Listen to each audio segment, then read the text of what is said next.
You ever have one of those cases that's so big, so twisted, so rooted into the culture of true crime that you almost don't know where to start? That's the West Memphis Three case for me. And maybe now for Angela too, because she just binge watched the entire Paradise Lost series front to back, no breaks, emotional damage included, and came in hot with questions and theories before she even hung her coat up. So today, we're doing something totally different. No multi-part arc, no fully structured breakdown, no forensic deep dive. Not yet. This is just us talking. I have researched this case for years and feel like I know it inside and out. And Angela, who just took her own deep dive, sitting down for a real conversation, trying to make sense of a story that still punches the air out of your chest 30 years later. But for anyone listening who isn't fully steeped in this case, let me give you the quick, essential history so today's conversation actually has a floor underneath it. So in May of 1993, three 8-year-old boys, Stevie Branch, Michael Moore, and Christopher Byers, went missing in West Memphis, Arkansas. The next day, their bodies were found in a drainage ditch in the Robin Hood Hills area. They'd been stripped, hogtied with their own shoelaces, and left in shallow water. At the same time, police with limited major crime experience interpreted parts of the scene as ritualistic, and the investigation veered almost immediately into Satanic Panic territory. And it didn't veer that way by accident. A juvenile probation officer named Jerry Driver had been fixated on a local teen, Damien Eccles, for years. Not because of behavior connected to violence, but because Damien dressed in black, liked heavy metal, and showed an interest in things Driver thought looked occult. Oh, and had tattoos. Yeah, and he had tattoos. Yeah. He had built a mental file on Damien long before the murders ever happened. So when the boys were found, Driver went straight to the police with his suspect. From that moment on, Damien was locked in as the focus. Jason Baldwin, age 16, got pulled in with him, and then there was Jesse Miskelly, 17 years old, intellectually vulnerable, who ended up giving a confession after hours of largely unrecorded interrogation, a confession full of errors and contradictions that didn't line up with the timeline at all. But that confession became the backbone of the case. No physical evidence tied the teens, Damien, Jason, or Jesse to the crime. None. And when DNA testing finally happened years later, none of their DNA appeared on the victims or the ligatures either. In fact, the only hair that could be associated with anyone belonged to a victim's stepfather and another man, neither of which matched the West Memphis Three. But by then, the trials were over. Jesse was convicted. Damien and Jason were convicted in a joint trial. Damien was sentenced to death. Fast forward almost 2 decades. After massive public pressure, new forensic reviews, and countless investigative revelations, the three men took an offered plea in 2011, meaning they maintained their innocence but legally acknowledged that the state had enough evidence to convict. They walked out of prison after 18 years behind bars, but they were never exonerated. Their names are still technically tied to those murders. And that's why this case isn't over, not even close. Because here we are in late 2025, and after years of legal battles, lost evidence, and state stonewalling, a judge finally approved advanced DNA testing on key items, including those shoelaces, and the evidence has now been shipped to Bode Laboratories for modern STR and touch DNA analysis. This is the first real chance in decades to answer the question everyone keeps asking. If it wasn't them, who was it? And that's what makes today the right day for this conversation. Angela watched Paradise Lost and told me that she has plenty of what ifs, why the hells, how did this ever happen? What the hell? And her theory board started going up fast. And instead of saving it for a future episode, I figured, why not just hit record and talk about this? Talk like two people who live and breathe true crime, but aren't trying to deliver a perfectly polished deep dive. That will come later.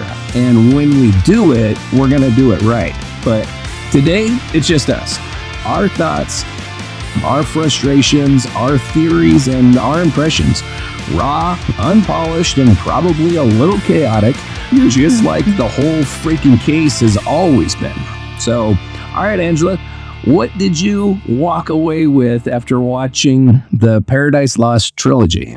I walked away with the amount of anger, almost exactly the amount of anger that you promised me. Well, this case will freaking piss you off, won't it? Oh, yeah. So, questions that you walked away with? One of them, I might be jumping the gun here, but There is no gun. I mean, there's we're... no gun? No. How in the Sam hell did that woman get away with a drive-through police interview? Oh, the Mr. Bojangles issue. Excuse me. I'm calling it the would you like fries with that interview. How?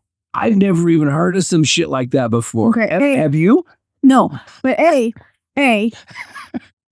she says, well, it wasn't the same jurisdiction as the boys being lost in. Okay. Okay. There's still effing blood. Everywhere. So it's somebody's blood, and it's a case of something that you should probably get out of your damn car. I've never heard of anything like this. I was so mad. And she didn't get any punishments or anything. Nothing. I know. No. Not a slap on the head. Not a maybe you should do better. Some guy went the next day and picked up some samples. Well, apparently, but then what happened to those? Lost them. Yeah. Yeah. They get lost. So. It's on me, Judge. Mm-hmm. Yeah, I mean, it wasn't even. Line them up. I got some smacks. Like to your point, it wasn't even a case of where the department came out and said, she really freaking dropped the ball. This was a training issue. Exactly. Nope. They should have addressed something. They didn't do shit. Yeah. Who does a drive-up investigation? Come on. And that manager, I would have been like, get your ass in here and talk to me and collect this shit. I would have too, but I can't blame the manager. Like you call the cops and they say, well, it's not important. Like, who are you to say, yes, it is important? I mean, it all falls on that stuff. Human right to say, yes, it is important, or get me a different cop who will do his job. Oh, 100%. But I'm just saying the ultimate responsibility is on the bitch at the drive-thru. It's true. But also, they probably weren't as gutsy back in the 80s either. Like, people now would have been like, get your ass out of here and or I want your badge number and I want somebody else. Well, and the other component of this that doesn't ever get talked about, but as you well know, I am diving deep into the Jennings 8 case, which happened in Louisiana, where at least 8 victims, but considerably more, were killed. And it comes out that law enforcement was making drug busts and then taking the drugs and selling them on the street. Yeah, that's wonderful. Okay, well, let me come full circle. At this time, the West Memphis Police Department was under investigation for exactly the same thing. Nice. My point being, if you have a corrupt department, people are way less likely to go up against them because bad shit happens to them. Like what happened in the Jennings 8. So B, why didn't they call somebody whose jurisdiction it was? Oh, it was her jurisdiction. Okay. It was absolutely her jurisdiction. It was just another patrol zone. Okay. So the excuse makes no sense. None. It's just, she was just a lazy, fat bitch that didn't want to get out of her car and walk in. I mean, the kind of lackadaisical police work that you see in this case is mind-boggling. So the funny thing is I scream at true crime like my family screams at football games. Uh-huh. And I'm legit yelling, get out of the car, to the point where I'm pretty sure my family was like, what the hell's going on back there? Yeah, I mean, it's insane. Yeah. So, okay, I'm with you on that one. What else did you walk away with? Specifics. I am still torn because some people were saying turtles. Right? Yeah. Others were not saying turtles. And somebody went out and purposefully got bit so he could compare. Yes. Okay. And that's dedication. That's getting out of your freaking car at the drive-thru and talking to somebody. Absolutely. And there's another really great documentary on the case called The Forgotten West Memphis Three, which I think is such a great name for a documentary. Apparently. And because his point is, okay, so the West Memphis Three are the boys, that got put in prison for this. But the forgotten West Memphis Three are the little boys that were murdered. Yeah. And then in that documentary, which is very well done, he sits down with some doctor, like a biologist. I don't know. Her expertise is like aquatic wildlife in that area. Okay. And I mean, she lays it out like there is absolutely no doubt. This is 100% turtle feeding on these bodies.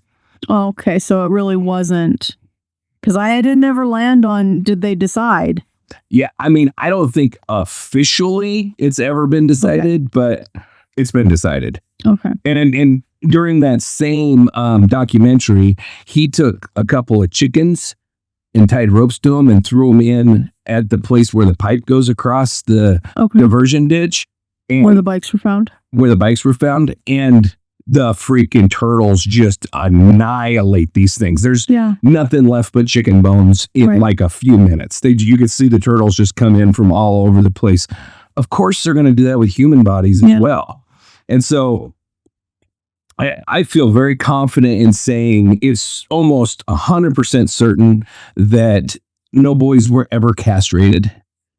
It never happened. That was turtle feeding. And the vast majority of the damage done to the bodies was turtle feeding. The only injuries found that could not be linked to aquatic wildlife, we'll say turtles, is the head wounds. Everything so the bites on the head look human, not turtle? Everything. There's a possible human bite mark on the one boy's eye. I think it's Chris Byers. I'm pretty sure Chris Byers had the bite mark on his eye. Chris Byers definitely is the one that was castrated, and I'm almost positive that he was also the one. Okay, so the one I'm thinking was very, very blonde. So I think it was Stevie that had one above his eye. Very, very blonde. You might be right. So what else? What else comes to mind? I don't stir it up. I'm not sure. So where are you on? Just out of the blue. Where are you on theories? Do you want me to just rip the Band-Aid off? Yeah, I mean, do you have multiple theories? Do you have one theory? Do you have... I have different possibilities, but one that's leading the pack. I will tell you, like everyone else, when I started watching it, Mark Byers was just driving me insane. 100%. Driving me insane. Like, and I think I texted you and told you it was easier to look at the crime scene photos than it was to listen to that man. 100%. Yes. And I think it's Paradise Lost 2, where he goes out in the woods and starts a fire and does all this weird shit. I mean, he's a weird guy. Yeah. 100%. So I watched another documentary and they're like, this is less wooded now. And I was like, yeah, because Mark Byers went out there and burned it all. Where have you been? I mean, if you look at the area now, there's no woods at all. No, yeah. Left. It's completely gone. And I know that he didn't burn it all, but it was the first thing that came to mind is like, did you say you watched all three of them? Mark Byers ritualistically burned the woods down out here. I mean, it was weird. He's very weird, yes. Very weird. And I thought it was very weird that a parent would go back to multiple times back to the location where their son was murdered. I found that very odd. Yeah. I found I would say 99.9% of the shit Mark Byers does. Very odd. Even to the point when he's changing his tune. I was like, do I believe you? I don't know. And I have the luxury of investigating this case from every angle. So I read John Douglas's take on Mark Byers, and John Douglas comes right out and flat out says, of everybody involved in this case, Mark Byers is the one that is the most honest, the most open. I mean, and crazy and honest. When John Douglas went and talked to him, Mark Byers was like, get the hell off of my property. John Douglas finally was able to settle him down and get to talking to him. And then after he talked to him, then Mark Byers was like, oh shit. Yeah. Ding, ding, ding. It was Terry Wayne Hobbs. Yeah. And so he was at that point honest enough to then say publicly, I was absolutely wrong. I wrongfully accused these kids. And Terry Wayne Hobbs actually is the one that killed my son. And I found that take from John Douglas very interesting because he's a man that freaking reads people literally for a living, that he will say that. And he was reading people off paper, not just sitting with them and getting it right. Right. Yes. So that's hard to do. Yeah. And he was, so Lori, Damien's wife, brought John Douglas in before the boys were released and everything. Right. She was able to get John Douglas to come in and review the case and everything. Yeah, who would have thought this story would have an interesting little love story involved in it too? Right. Well, it's so funny because the book that John Douglas talks about this in is his book Law and Disorder, where he covers this. And it's so freaking funny because when he starts out with Lori's conversation, he says, immediately when I'm talking to her, I'm thinking, this is an intelligent, well-educated woman who is blah, blah, blah. And then she says, I married Damien while he was in prison. And John Douglas was like, excuse me? Maybe she's articulate and well-written, but she's a nut job. She lost her mind. And he goes on to explain that, yeah, all these women that marry these freaking lunatics are nut jobs. And so his original take on her was, she's another freaking lunatic. And then enough that she didn't tell her family for 4 years. Yeah.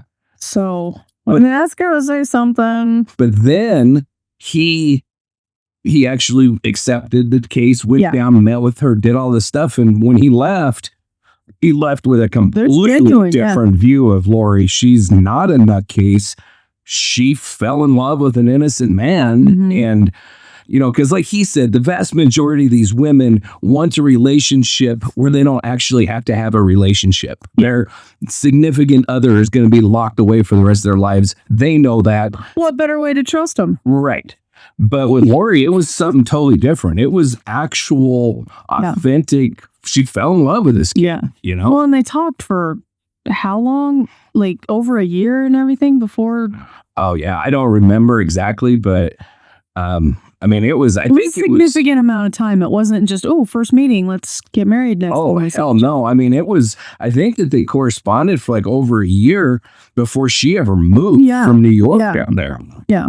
And then I think there was another period of time after she had moved that, you know, they were still kind of courting and stuff before they ever got married. Yeah. So, and they're still married to this day, which is, you know, crazy and I mean, awesome. It means something. Right. Yeah. So, but my ultimate, when all was said and done and I consumed as much as I could that day, which was a lot. Well, if you watched all 3 Paradise Lost in one day, that's a lot. Yeah. Because they're not short freaking. I watched them all in one day. And the investigation discovery documentary. Oh, you watched that one as well. And several podcasts. You know, it was the West Memphis 3 day. This case does that to you. The whole day. It does that. At the end, and I don't know how far-fetched this is, and I can't let it go. I think Terry did it, and I think the Bojangles guy did it with him. Oh, that's an interesting take. That's one I hadn't heard of. Terry hired him so he could be gone occasionally because, so the boys had to know. What everybody's saying is the boys had to be comfortable because there was wrangling 3 boys. Right. Okay. So they would know Terry. one of them would be scared of Terry because wasn't Terry abusive? Oh, 100%. So yes. They might not have wanted to go, but they were scared enough and they knew him to go. Okay. Terry needs the alibi, so he's going back and forth. Stupidest alibi ever. Let's go play guitar instead of go looking for our kid. But anyway, he needed the alibi, so he's going back and forth, making sure he's seen in places. And the Bojangles guy finishes the terrible doings that I don't want to say out loud, but I'm sure we have to eventually. Yeah, I mean, he murdered the boy. Yeah. So that's my take on it. And Terry ended up cleaning rooms that he never would have helped with doing. Well, yeah, I mean, he was was seen cleaning the house and doing laundry, which is something that he had never been seen doing before. Yeah. So, but yeah, that's super interesting. That is my theory. I've never heard that theory before. Personally, I don't think that Bojangles fits into the story whatsoever. You think another random bloody dude did something no one heard about? There's bodies out there we don't know about? Well, the big problem with the Bojangles case is that we don't know whose blood it was. True. And so it could have been his own blood. He apparently had a cast on his arm. And so just the timeline and the coincidentalness I am struggling with. Well, and I think that has been the problem with, the whole Bojangles situation all along is, it's an pretty much unbelievable timing issue, right? Well, and this just happens to be. How do you let them sit in there for an hour before you call the police? No, you call the police the second you can't get the door open. Well, I mean, I did find that whole thing pretty freaking strange because he's in the women's bathroom. Yeah. So what are you doing, dude? You have a man in the women's bathroom and you can't get him out. Right. He came in bloodied and muddied is what a quote I kept hearing. Yeah, covered in mud and covered in blood. And you're just going to wait until he decides to emerge to call law enforcement? I would have them there the second I couldn't get him out myself. But from what I understand, they did call, but bitch just took her sweet damn time. Oh, really? Getting up there. One of the docs said that, the documentary said that they called after he left. Because they found what he had. And then they called. I can't be 100% certain about that. I can't say for sure. Well, I know a lot of documentaries say different things too. So that's why I consumed a whole bunch of them. Right. Yeah. You can't stop at one. No, you get different stories for sure. Yeah. From everybody. So you think that Bojangles was working with Terry? Is involved in this? Yes. I'm looking for. I think Terry was trying to get rid of the kid and needed help. And the other kids were collateral damage. So what do you think was the motive? Well, so later on, he's accused of, molesting his daughter. Correct. I think that the child would have gotten in the way of that. Maybe caught them. Maybe knew something. Okay. Maybe mom was paying more attention to the kid than him. I think he just seems like the type of guy that's like, I don't want all these kids around. Something happened and he's got to go. Okay.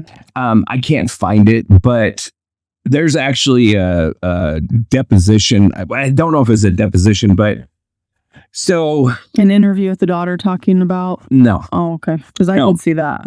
A guy that says that is what happened is he sold drugs.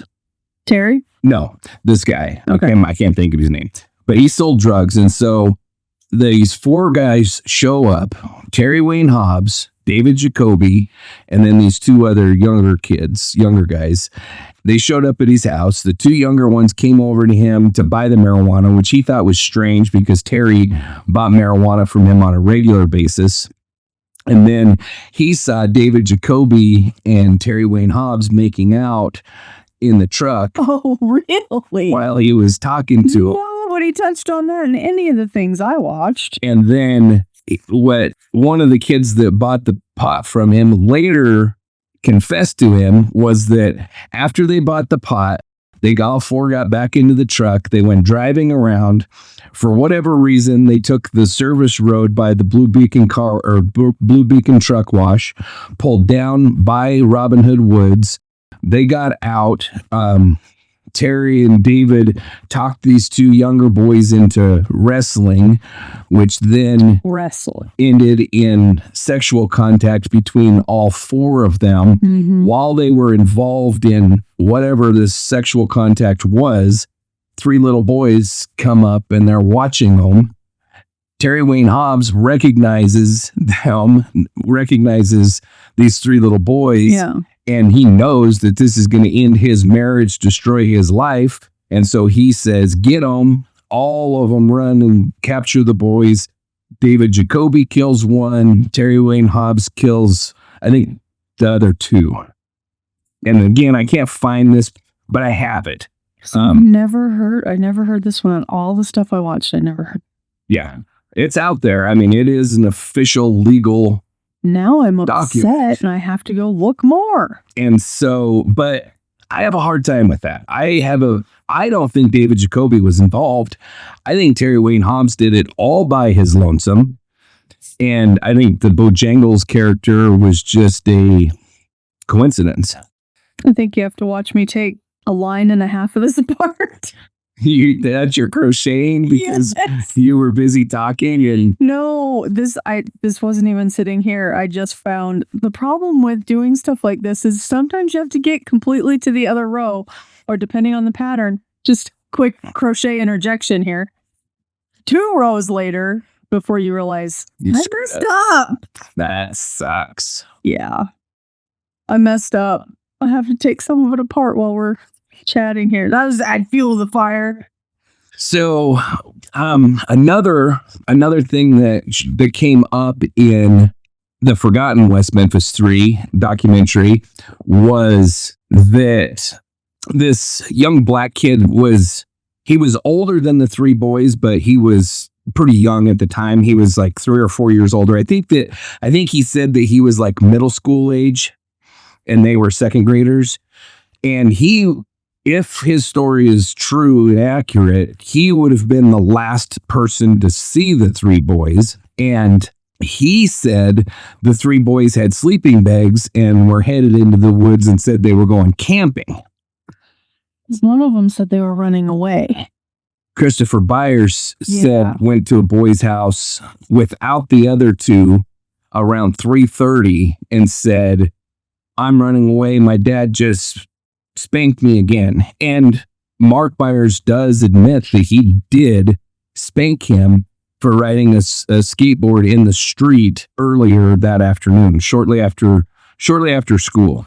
At some point, he gave him a swat on the butt for riding his skateboard in the street. Yeah. And then this other boy said that Christopher Byers showed up by himself and said, I'm running away. My dad just, spanked me again. Yeah.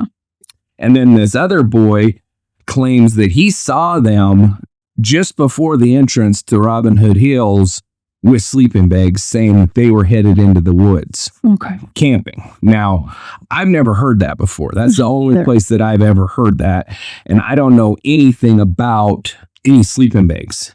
Yeah. Their clothes were found, obviously, tied to sticks and pushed into the mud. Yeah. Another thing I have a huge freaking problem with is why were their bodies taken out of the water? By the people who found them? Yes. Maybe they thought they were preserving evidence. That's absolutely contrary to preserving evidence. Well, that's what I said. Maybe they thought. Maybe they're absolute dipshits. Or asshats. You haven't said that yet. Because what should have been done is the water should have been drained, which it eventually was. But they basically just grabbed the boys and threw them up on the bank. If you have any doubt about that, go view Paradise Lost, because unfortunately, it's all there for you to see. And Instead, they should have left the boys exactly the way that they were and drained the water so that they could have seen exactly the position of the bodies, exactly how they were left. All of that stuff was lost because these dumbasses grabbed the boys and pulled them up out of the water. I mean, at that point, the boys are dead. Yeah. They've been underwater for hours. You can't fix them. No. And so any investigator knows that if there's no life-saving measures to take, then you stop and it becomes a crime scene and you treat it as that. Right. But they didn't. They pulled all the sticks up.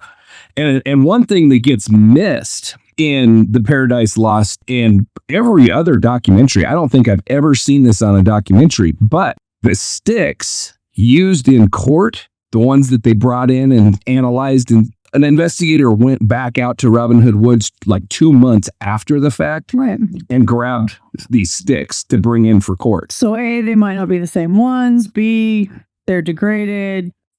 Yeah, I mean, first of all, C, they're contaminated. They're almost certainly not the same ones. It's the woods. It's full of sticks. Yeah. How the hell do you know? What stick was it? Yeah. Yeah. You can't possibly should have been know. Bagged that day. Of course it should have been. Who knows the kind of evidence that would have been on those sticks? We'll never know because we don't even know if we've got the right damn sticks. We probably don't. And then the whole finding the knife and I mean, that's one of the dumbest freaking things I've ever seen in my life. Seemed a little too special. Yeah. And speaking of knife things that blow your mind, who gives a knife as a gift to documentarians when your child was killed by a knife? Yeah, he's a freaking weirdo. There's no doubt about that. He is an absolute whack job. I don't think he's guilty at all. I don't think so either, but what the hell? But he's don't want anything to do with knives if that's especially so soon, but give it as a gift? Well, yeah, and then he went on and like held a gun on 2 boys and made them fight or some weird shit. It was a fair fight. Yeah, I mean, the guy's a weirdo. There is no doubt about that. But, you know, and then the whole... lying about his teeth. The teeth were done before the boys were lost. Well, and let's look at all your interviews, dude, because you didn't shut your mouth at all. Yeah, I don't know. I don't know when he had his teeth removed. I know 96. And I don't believe that Mark Byers had anything to do with it. Oh, I know. I'm just saying, why are you lying about your damn teeth? How are you telling us? I got my teeth pulled. They were pulled before the boys were missing. But you did all those interviews. And clearly, you do not have dentures in those interviews. I don't know if he does or not. No, he didn't. 100% didn't. I don't know. I mean, because I know that I see him in interviews that I know for a fact he had dentures, and I can't tell the difference. And who makes dentures that crooked and missing teeth? Come on. They would have made them better than that. I guess I never paid that much attention. I had to, and I rewound even because when he says to the West Memphis Three, the 3 people that made the... Oh, yeah. Okay, so he was telling them, they were asking him, would you submit to bite mark testing? And he pulls his teeth out of his face. Right. Yep, I remember that. Okay. So they were like, well, when did that happen? And he goes, that was done before the boys went missing. No, dude. I went back, watched your interviews. You have messed up teeth before this. And somebody else was pissed off enough about it that went and found the oral surgeon that pulled them, and it was done in 96 or 97. But so what's your point? Do you think he's guilty? Not of something. I mean, I don't understand why lie if he's not guilty of something. So you think Mark Byers is involved in the killing too? I can't say no 100%. I can almost say 100% no. I think he's guilty of something.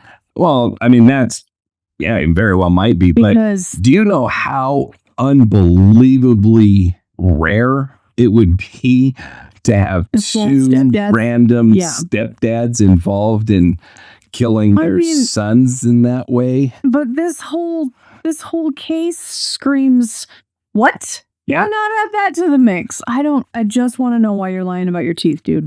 Well, I want to know why he is the only parent that was interviewed. On the second ones, the rest of them were in the first movie.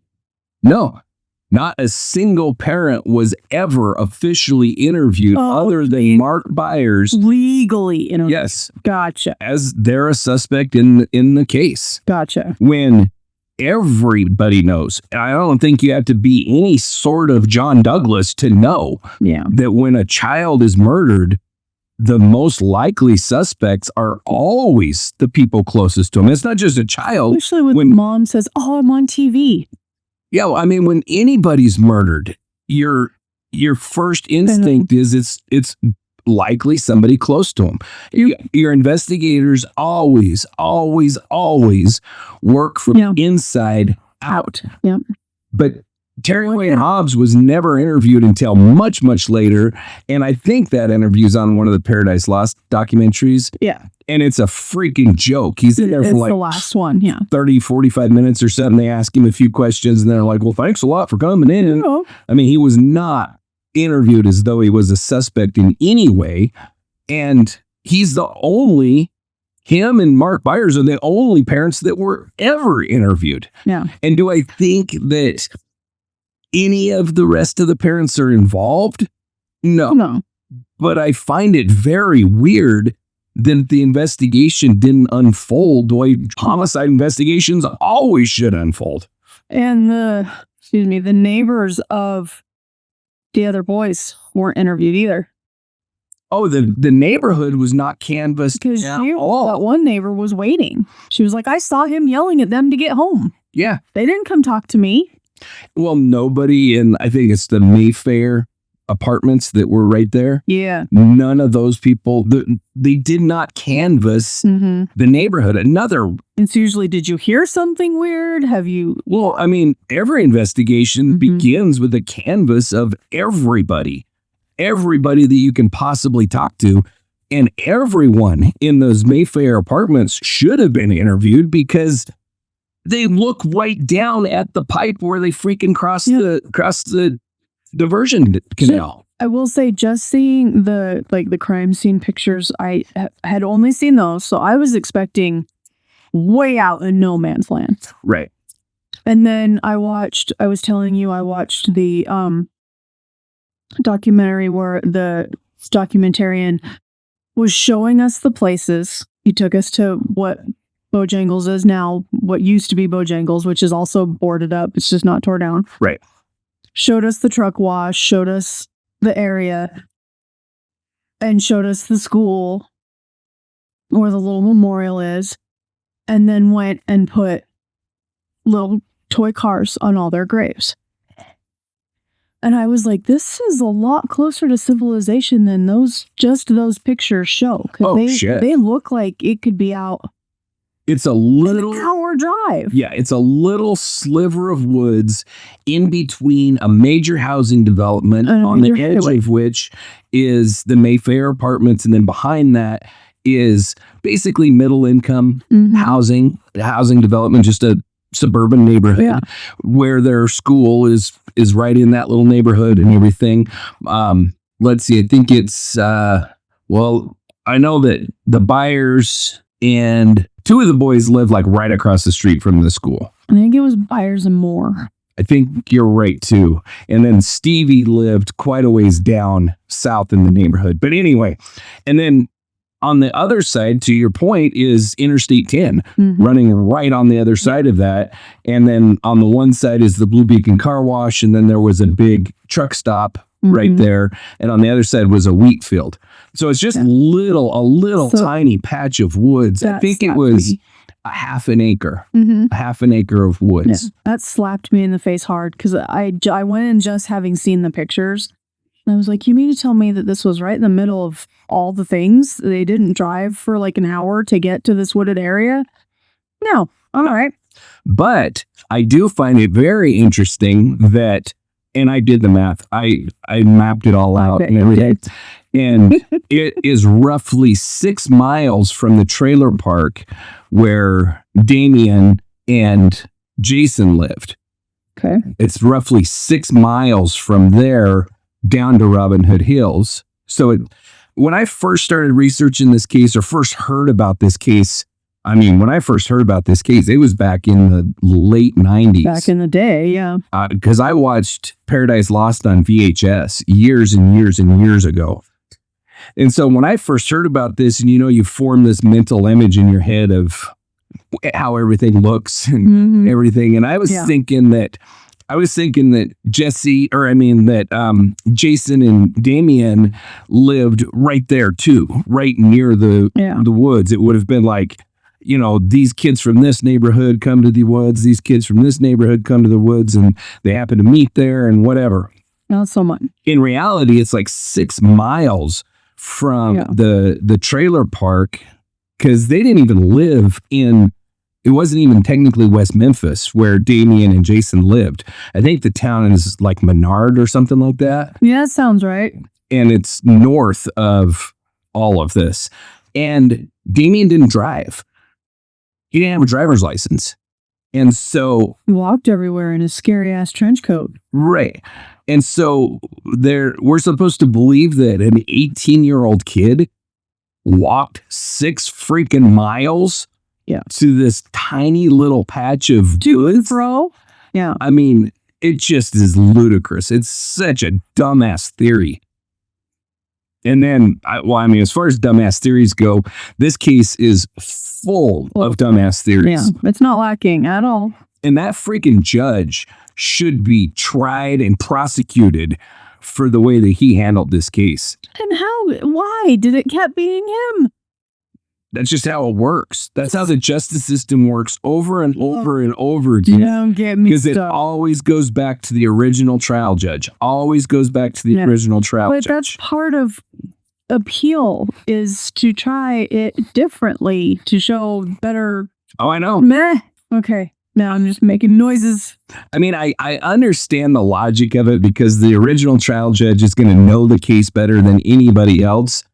But the problem that I have with this particular case is the trial was absolutely unfair. I don't think anybody that really looks at this case can say that these boys had a fair trial. And it came out later that the jury most certainly used Jesse's confession in the deliberations.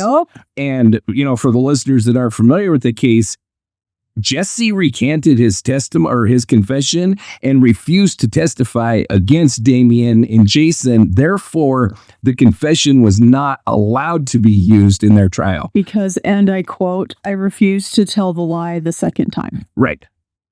Yep. And so what do you think about the whole confession? I'm livid that it was 12 hours of interrogation and only 45 minutes are recorded.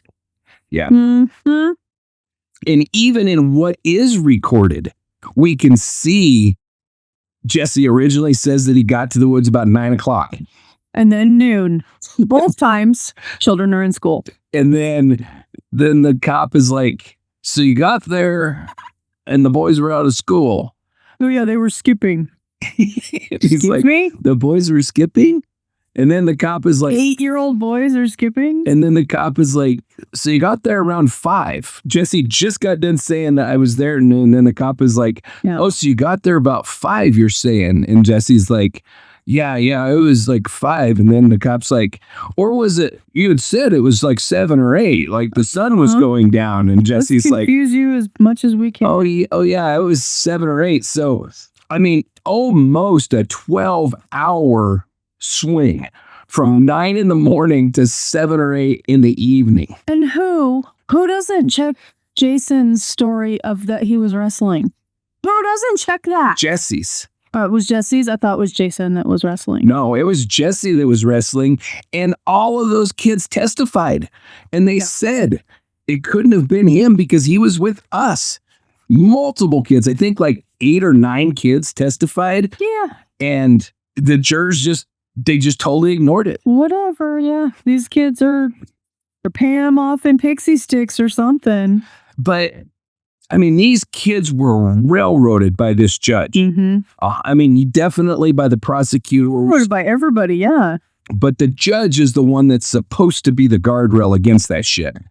And he would not let the defense call any experts that would refute the quote unquote expert who got his degree from a mail order catalog. I love him, by the way. I have a PhD as well. It's on its way in the mail. Yeah, well, I have 3. Yeah.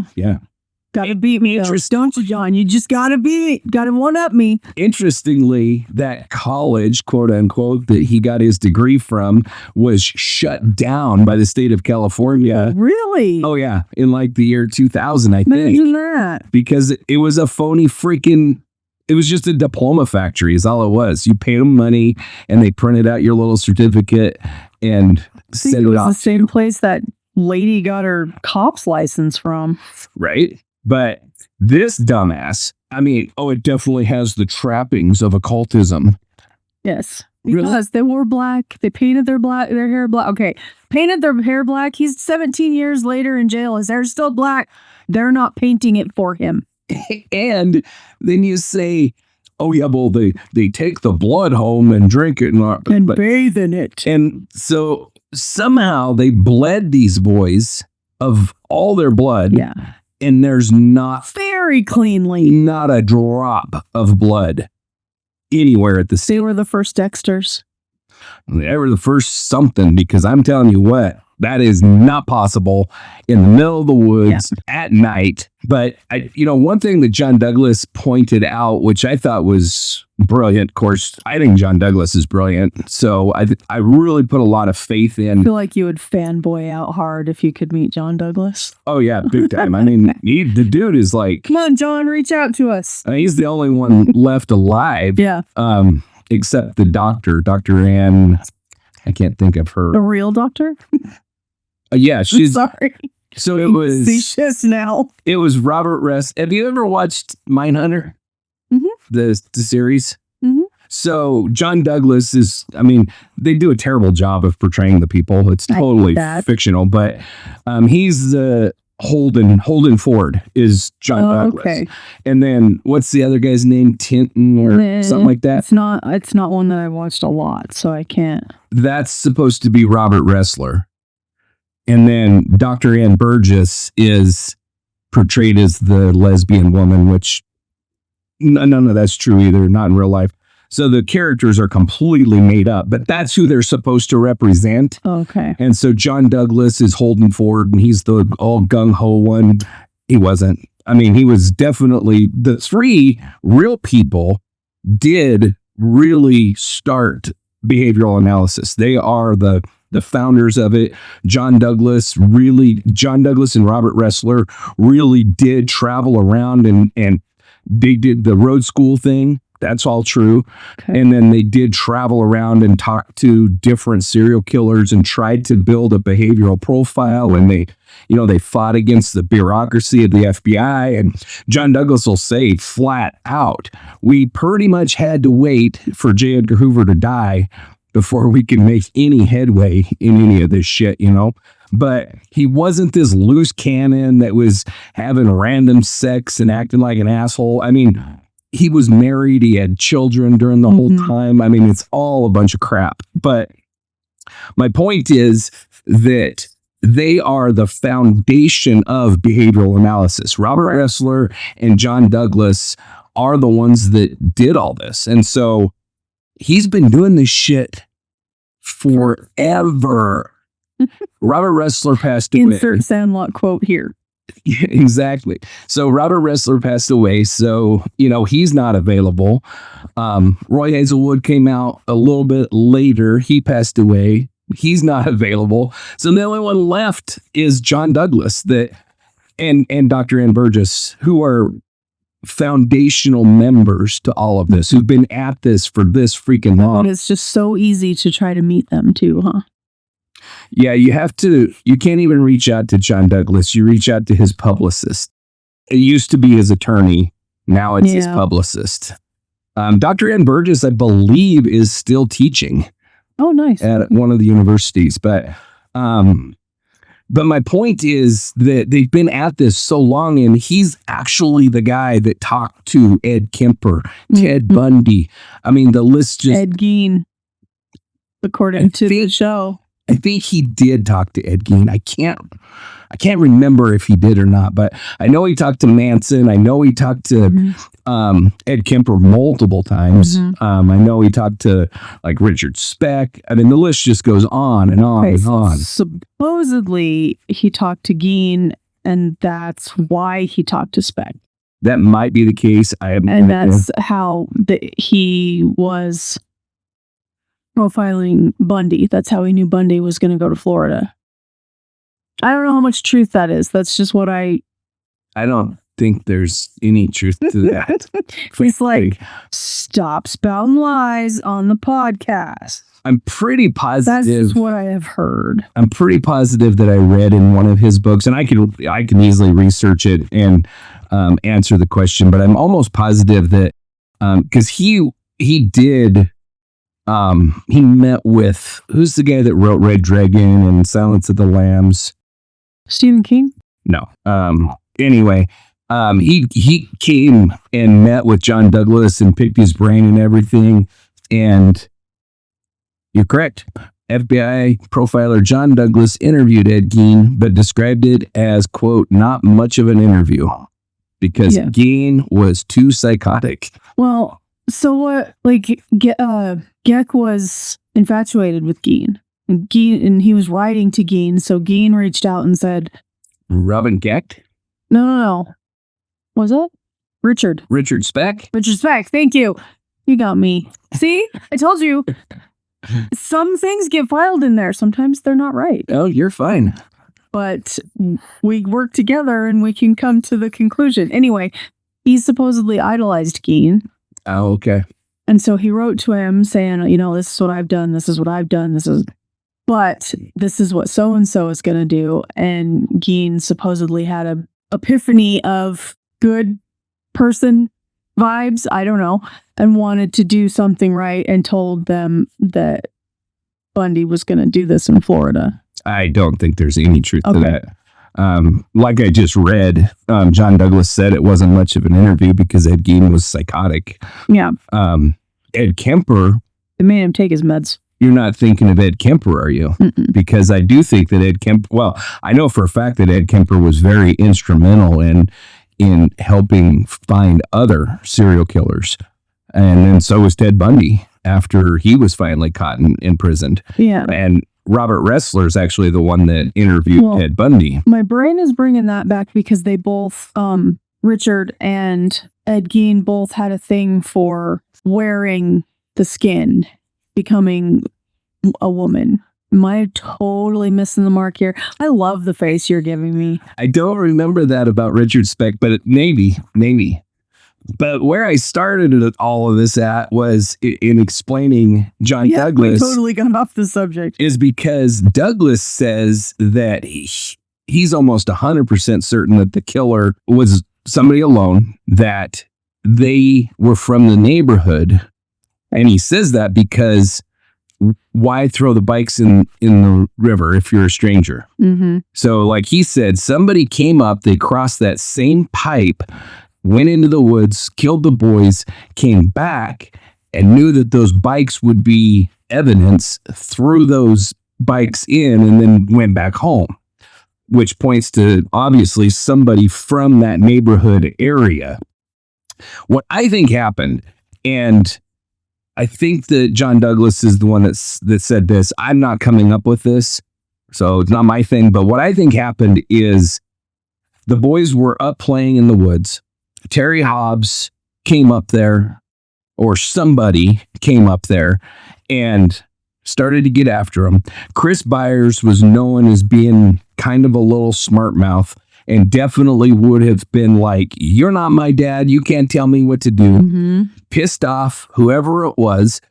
They reacted by smacking him or whatever happened, accidentally killing Chris Byers for being a little smart mouth, and then had to get rid of the other two because they just witnessed it. Mm-hmm. I'm pretty sure that that's what Douglas said. I think it makes perfect sense to me. That's the main reason that I came to the conclusion that the Bojangles thing had nothing to do with it. Gotcha. Because if you're a complete stranger, why throw the bikes in? why go back and throw the bikes in the drainage ditch? It doesn't make any sense. You would just get the hell out of there because the bikes aren't going to point to you. And the other thing, but the bikes are going to point to there's somebody there. If he's trying to hide that there was somebody there to begin, if he just wanted it to look like no one was ever there, bikes, bodies, nothing. but a stranger wouldn't do that. Somebody that knew the boys would do that. But I would think anybody trying to cover up any kind of a crime would be like, throw the bikes in the water too. Let's throw everything in the water and No, get in the wind. no. I mean, what crime history shows us is that hiding the bodies is an act typically of somebody close to the victim because they need more time before the bodies are found. A stranger in this situation would have killed the boys and headed straight out to the truck stop, for instance. And then as soon as you cross that little bit of a field and get to the truck stop, you have pliable deniability. Oh, yeah. I was never in those woods. And why would anybody even suspect you? Burger and be on your way. Yep. I don't think a stranger would have put the boys in the water. I definitely don't think a stranger would have hid the clothes the way that they were hidden. Yeah, that I don't understand. That's freaking weird. It's all about making these boys disappear to either make sure they're never found or at least buy enough time to create an alibi so that you can say, I don't know, for instance, I was with David Jacoby all night long. Playing guitar. I was never there, and I have a witness for the whole time period. And as long as you can keep those boys from being found for long enough, you're able to create an alibi, something only somebody that knew them would need to do. Right. A stranger, they're just going to take off. And those boys would be left laying in the exact position that they were killed in. That's my take on it. I also entertained for a small portion, and I'm not sure if I'm done with it yet, that they were killed somewhere else and taken out there. I know a lot of people believe that. I don't. I think that I just want to know where all the blood is then. Like, where is it? I don't think that there was much blood. I mean, his skull was crushed, dude. There's got to be more blood than there was. Yeah, I mean, if he whacked him on the head, and yeah, head wounds do bleed profusely, but he also had a full head of hair, which is going to soak a lot of that. You hit somebody on the head and throw them in the water, the blood is gone. It's all washing away in the water. Yeah, they had one guy there, though, saying even if you had a hose pointed directly at it, it wouldn't have gotten rid of all the blood. Yeah, I know that they've said that. The investigators also said that the boys, after they killed them, threw water from the creek up onto the banks and washed all the blood off of there. But I think that assumes that they knocked them in the head and then they laid there for an extended period of time bleeding. Okay. If they didn't, instead of just going straight into the water. Right. Then the blood is all gone from the water. The biggest problem that I have with killing them somewhere else and then bringing them there is logistics. How do you pull it off? I mean, I want to know why Terry was cleaning when he never does. Maybe he had them there. And killed them at the house and then took them up there. Yeah, I mean, maybe. I can't say that that's an impossibility. But then, how do you explain the bindings? Those ones, that's still, that's a tough one. With your shoelaces? Yeah, kind of hogtied. I mean, in a very, very unusual way. And all the knots were different, right? I don't think I've ever heard that. I feel like I heard all the knots were different, and they thought it was to make it look like it was more than one person. I mean, you could be right. I don't know about that. But what's the point of it? I don't know. It's one of the most unusual ways I've ever seen any victim tied up. I've never seen that before. Of course, I'm not a homicide investigator, but it's not like traditional hog. Isn't that one of your PhDs that's coming in the mail? Oh, yeah, it is for sure. But, like traditional hog tying is tying the feet together, tying the hands together, and then tying the hands to the feet. Yeah. These boys were tied like right hand to right foot, hand, left hand to left foot, which would have still left them mobile. Like they would have been in an army crawl, They would have been in an awkward position, but they could still move because their feet could move independently of each other. Mm-hmm. The only place I've ever seen anything tied in this way is some animals, when you kill them, like hogs, for instance, you tie their feet together like that, and you can wear them like a backpack. Yeah. And carry them out, as kind of as a backpack. So perhaps that's how they were carried back in. I don't know. It's a theory that I've had, is it would explain why you would tie them in that way, because then you could, as grotesque and terrible as it sounds, you could essentially kind of wear them as a backpack and carry them back in there. Anybody who does this is grotesque already, so wearing them as a backpack is not shocking. So I believe Paradise Lost covers the assault from Terry Wayne Hobbs on the neighbor, correct? Oh, I'm pretty sure it comes out in the deposition when he tried to sue Natalie Maines and got his ass handed to him. But where the theft, the thievery from that was the buyers. Never mind.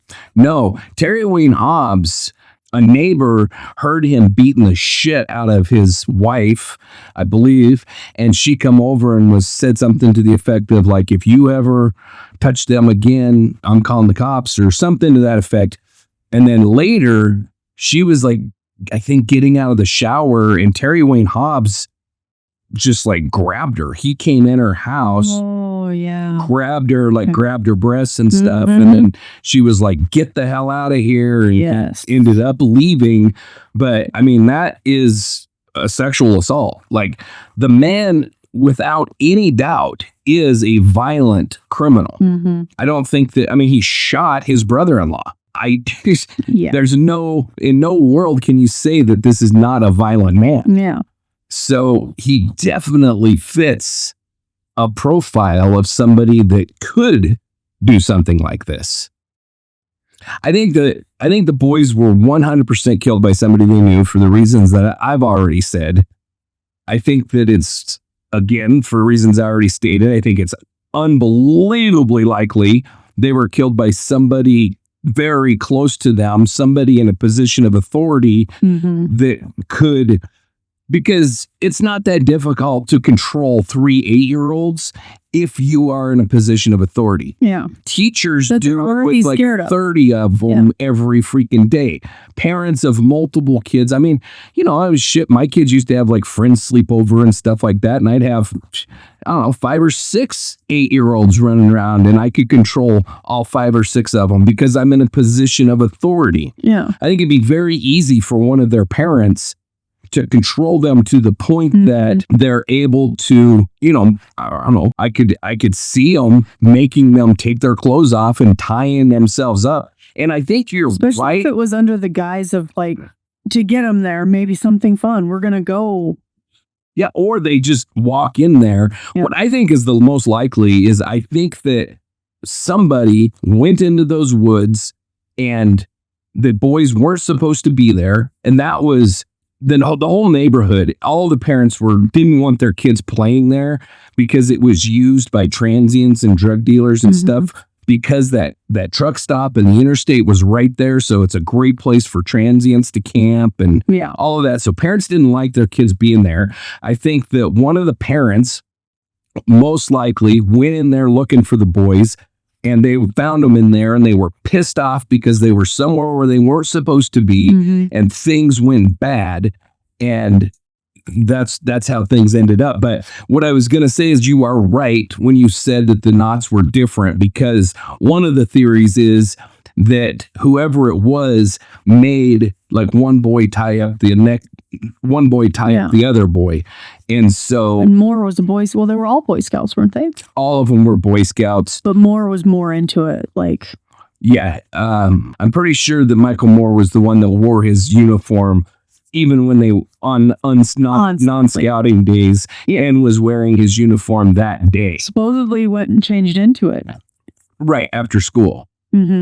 Right, yep. But, that's kind of how I see this. Now, this new DNA evidence, we've got to talk about that because bring it on. That's you going to know be more about that than I do. I don't know a lot. I know that what is that vacuum? The new Oh my gosh, I just watched that today. You know, when my brain said remember this because he's going to ask you about it, gone. Let me look right quick because MVAC. Thank you. Why was that so hard to remember? So I know that they're going to use the MVAC on multiple pieces of evidence. I don't know what pieces. I know that the shoelaces got sent, but I think for whatever reason, the number 10 sticks in my mind. 10 pieces of evidence were sent. See, being able to look stuff up on the fly while we're talking is fun, isn't it? It's pretty handy, yeah. So, yeah, I don't know. I'd have to read extensively to figure it out. But I mean, multiple pieces of evidence. I do have to say, I guess I got to throw this out there, but I'm operating off the assumption that you're in the same place as me, that the 3 devil worshippers had absolutely freaking nothing to do with this. That's how I feel. That's a fair statement. I mean, I don't know of almost anybody at this point that doesn't think that. Yeah. I don't know how the Moors. Oh, I do. That judge and that sheriff. Oh, yeah, the friggin' prosecutor. What I can't think of his name, but that dipshit. The Sheriff Gwinnett or something. He still thinks that it's them. Oh, yeah, the piece of shit law enforcement. But as far as like normal people, Terry Wayne Hobbs is the only one I know for certain says that they did it. Pam. And I think her new name is Davis. I'm pretty positive it's Davis because she divorced that piece of shit. Mm-hmm. And she doesn't almost immediately moved in with her parents. Yeah, it was a little bit while after this, but essentially Terry Wayne Hobbs was like, you just need to get over it. Mm-hmm. And hence another reason why I feel like he's just trying to get rid of the kid to get him out of the way. Well, I don't think it was on any of the Paradise Lost, but Pam would later say that he was extremely jealous of her relationship with Stevie, and that a couple weeks before the murder, Stevie had asked Pam to please leave Terry because he loved the girl who was his biologically, but he didn't love Stevie, who was not his biologically, he was adopted. And I also know that it is to the extent that Pam had Terry's name removed from Stevie's headstone. So she thinks he did it. Mm-hmm. And I don't know about the Moors. I don't know where they fall on it all. I know that... pretty quiet. Yeah, you don't hear anything from them. I know that they had all kinds of drinking problems and that she was arrested at least once for DUI and stuff. But as far as being in the public eye, I have seen nothing from them. Yeah. For pretty much since... from those documentaries, yeah. I think only the first one. Oh, yeah, because Mark was the only one that was in the rest. Well, Terry Wayne Hobbs was in the others too, and I think Pam was too, but the Moors I don't think were in any of the rest of them. They weren't. And, as far as like he goes as a suspect, he's out because he wasn't in town. He was an over-the-road truck driver, and he was out of town when the boys were killed. So he's not a suspect. Yeah. He can't be. Yeah. He wasn't there. That's proven. And I know you can't base on feelings, but my gut feeling from him was that he was the only dad that actually really loved him. Like, okay, Mark may have loved them because he was spouting off and going crazy, but his love didn't feel right. But the Moors felt more like their pain was more palpable as real pain. If that is making any sense. It doesn't look to me like in your... No, I think I know what you're saying, but you're speaking only about the fathers. Yeah. Well, yeah, of the 3 fathers. Yes. Yeah, because I would say like Pam Hobbs, I mean, her pain was... Oh, yeah. When she was like screaming and freaking passed out, and it just rips your heart out. But then she's excited to be on TV, and she's showing how she's wearing his Boy Scout uniform. Yeah, and she's... acting was all she weird. Drunk? Like, I don't know. I think is honestly, and I can't say this, it's only speculation, but I would say that I'm 95% certain that the doctors put her on something SSRI to settle her down, because that was shortly after the murders, and she was an absolute wreck. I mean, you can see it when she learns that her son is dead. I mean, that is not an act. That is as raw of an emotion as you can catch on camera. That was real. Yeah. And then I think that they probably had to shoot her up with all kinds of shit for her to even be able to function, because she acts drunk. Yeah, I'm pretty sure I'd be in the same boat. She's like putting his little Boy Scout scarf on her head and acting all weird and stuff. I think that's what was going on. Say it made me think, are you in on this? Just a little bit, like Munchausen type thing. I went through that. I went through that with her too, because it was so bizarre.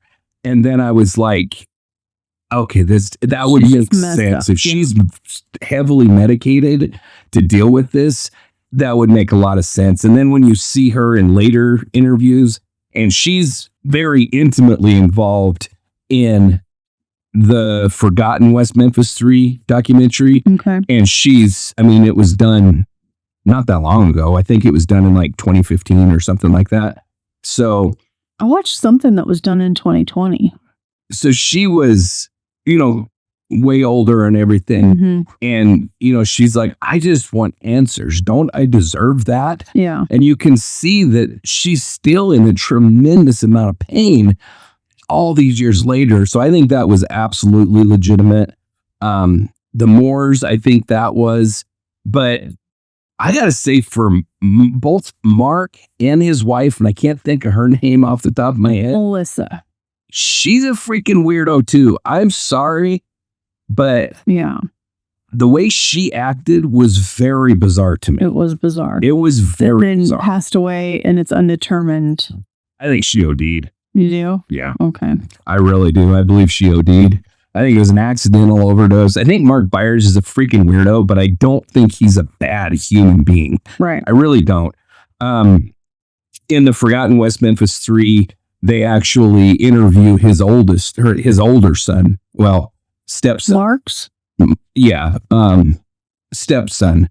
But it would have been Christopher's older brother. And he's like under shadow and everything, because he doesn't want his identity. Hell yeah. Because he's like, I don't want this to be my entire life, And, he talks about Mark, and he doesn't say that he was abusive or anything like that. He just wasn't the best dad. It didn't sound like, Yeah. But I don't think that he was like an evil man. I really don't. I think he's a dipshit for sure.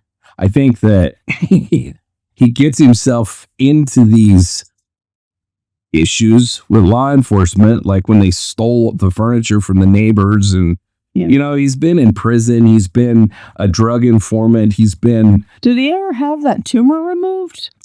I don't know anything about it. Yeah, and I don't know why I care, but he's still alive. I know that. From John Douglas's description, he's bigger than I thought he was. He's massive. Douglas said he's 6'5", so he's a huge man. Yeah. And he's a total freaking weirdo. But I don't think he's a killer. I really do not believe he's a killer. Yeah. The Moors I've already addressed. The only person out of the entire bunch that I think has displayed violent tendencies is Terry Wayne Hobbs. Mm-hmm. We know, like I said, that he sexually assaulted a neighbor. And then his daughter came out and said so. Well, not really. That poor girl. She says that, I don't know. I think that's the Paradise Lost when she says, am I the only 19-year-old that has no memory of her childhood? Like, she's not come out and said.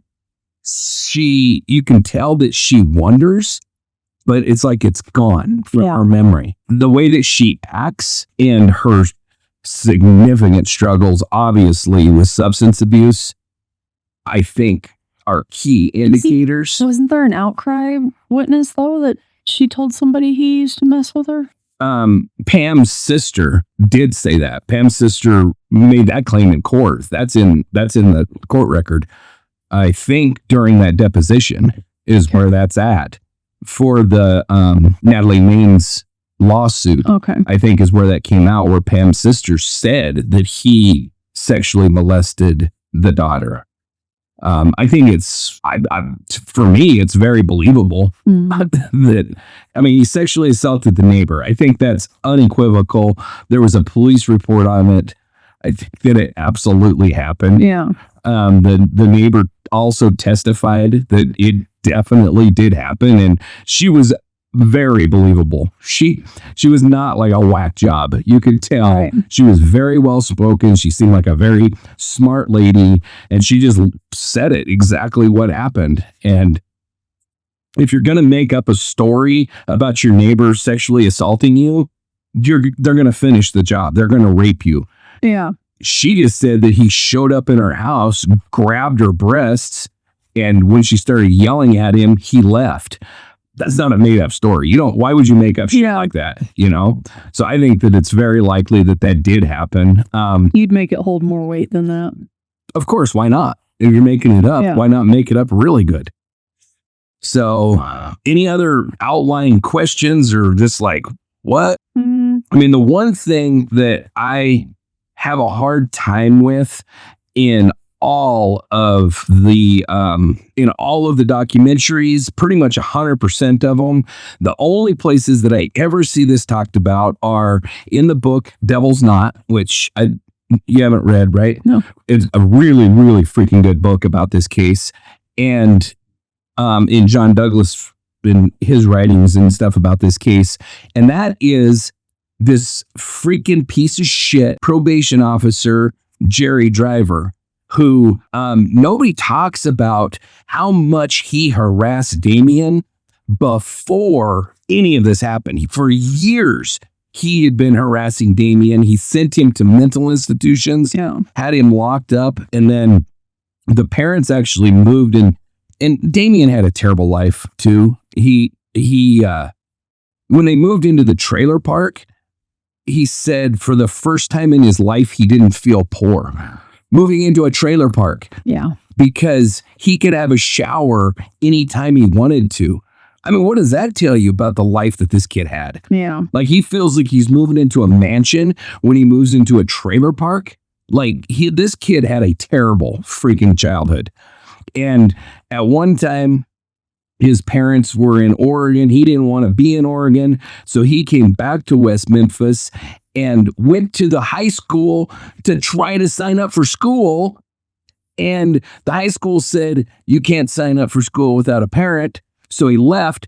And Jerry Driver came and arrested him for truancy. For not living with his parents. Yeah. And then sent him back into the mental hospital. This went on for years. Jerry Driver absolutely harassed Damien Echols for years and years and years. And then it's rumor, but I've heard it said that when they pulled the boys out of the water, somebody on the scene said he finally did it. He finally did it. Damien Echols finally killed somebody. I've heard that too, yeah.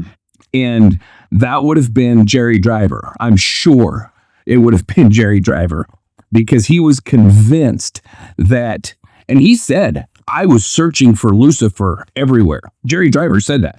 He was absolutely convinced about this nonsensical freaking Satanism shit that was going on in West Memphis, Arkansas. Yeah. And this is like the peak of the Satanic Panic of the late 80s and early 1990s.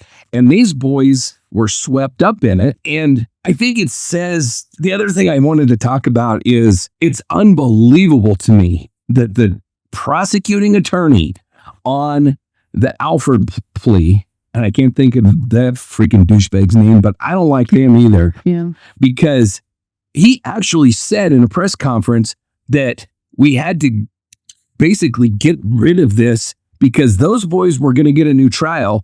We weren't going to be able to convict them. So the state of Arkansas was going to have to pay millions of dollars for wrongfully convicting them. So I had to accept the Alford plea so that the state wouldn't have to pay. That's like coming out and saying, we know that we jailed these boys for 18 years wrongfully, but we don't want to have to pay for that. So we had to come up with something. When you said, do you want to know something else that'll piss you off? Is that what it was? Or was there something else? Because that pissed me off. I don't know. There's so much. It's like, because you don't want to pay wrongful. Yeah. What? And I mean, I got to believe there are people shitting in their britches right now over this new DNA evidence being tested, because there are. If they come back and they mess up, if them boys are exonerated, they are going to be able to sue the shit out of the state of Arkansas. And I think they should. And I think that they should name the judge personally. I think they should name the prosecuting attorney personally. The freaking investigator should be named personally. That asshole, I can't think of his name, but he's the one that's like, how strong of a case on a scale of 1 to 10? How strong of a case? That's Gwinnett. That's not his name. I think it is. It's something like that, but it's not that. Gwinnett. That last name. Gitchell. Gary Gitchell. Gitchell? Yeah. So what's Gwinnett then? I have no idea. I don't think I've heard that name. All right. But yeah, Gary Gitchell, and he's like, it's an 11. 11. And when he did later say I was cocky when I said that. Yeah, I might have overstated. But, an 11 on what exactly? Yeah. You have no evidence, no physical evidence whatsoever. At that time, absolutely none. Because they just arrested him. They had the confession. That was it. Yeah, we have the badgered confession out of Miss Kelly.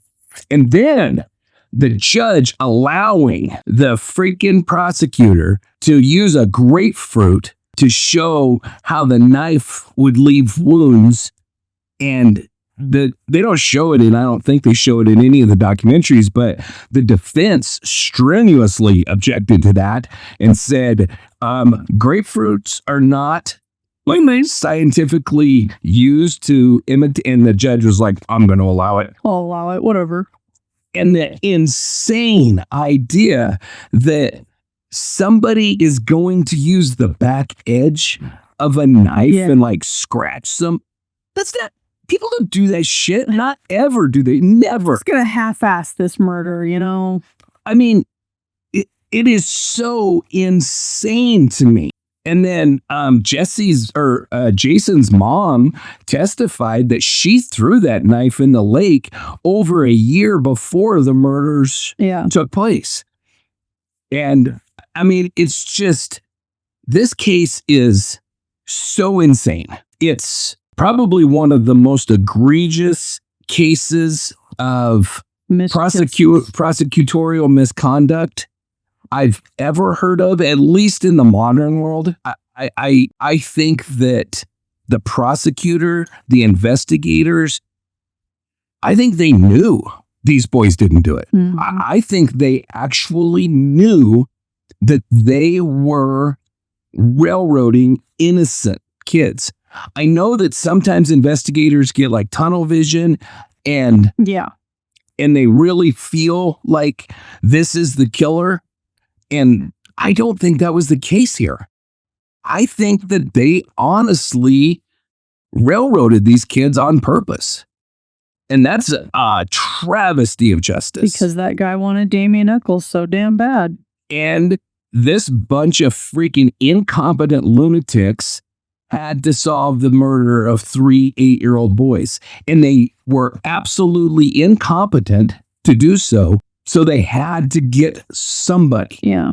And they actually said that too. The town was looking at us to close this case. Right. Yeah, I don't know. All towns look at our law enforcement to close scary cases. But we would like them closed correctly. 100%. Yeah. I don't freaking want nobody going to jail when they're innocent. Mm-hmm. And I think that Jason's perspective on the offered plea, if there was any doubt in anybody's mind, him being like, kiss my ass, I am not doing this. I will die in prison before I say I did this. So no. I loved Damien so much. And the falling out that they've had it's just tragic. They have since then? Yeah. No, I haven't gone too far into now. Apparently, and I don't know any of this, so it's not an accusation. It's just what I've read, that Lori and Damien pretty much took over all of the money that was raised from everything. Cool. And Jason is pretty much completely destitute. From what I understand, he's moved back to Arkansas. Jesse never left. Yeah. He's still living in Arkansas, and he has nothing to do with freaking anybody. In the forgotten West Memphis Three, the investigator visits a place and he's like, we can't bring the cameras in here. Jesse will not have anything to do with it. And you can hear Jesse won't even come out. He's like in a room.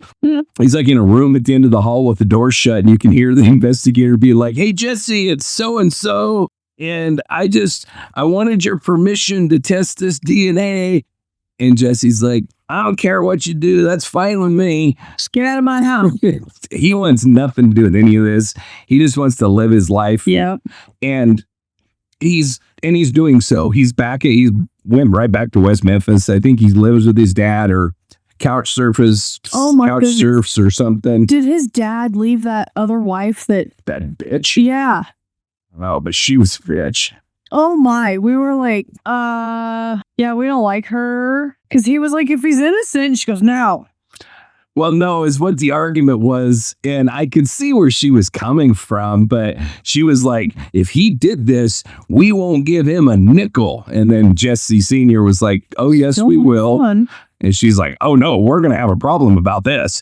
And I'm thinking when I'm watching that, I'm like, if this bitch will fight with him on camera like this, I cannot even imagine what she's like in private. And then they made specific to pan on her when they were singing the happy birthday. She was all snarling and bitchy. Yeah, she was freaking something else. She's gotta go. Yeah, she's something else. But yeah, I don't know. I wanted to get something out because the DNA is been sent off, and I think it's a really exciting time. Kind of like a prelude to, hey, we're gonna get to talk about more of this. Yeah. And this case is going to be extraordinarily difficult to cover. I mean, it is such a massive case. And I mean, we've talked about this with other cases like the Maura Murray case and stuff. When there's so much information, you don't know what to include and not include. Yeah. And Maura Murray is a freaking drop in the bucket compared to the West Memphis Three case. I mean, not in importance, but in quantity. Yeah. Well, in quantity of what's out there. I just wanted to make sure that we made that clear. 100%. Yeah. But no, as far as like, true crime wasn't really popular in 1993. Paradise Lost is the first that I'm aware of where the cameras were actually on scene during the original trial. I think they were groundbreaking in that. And they were banned in the second one.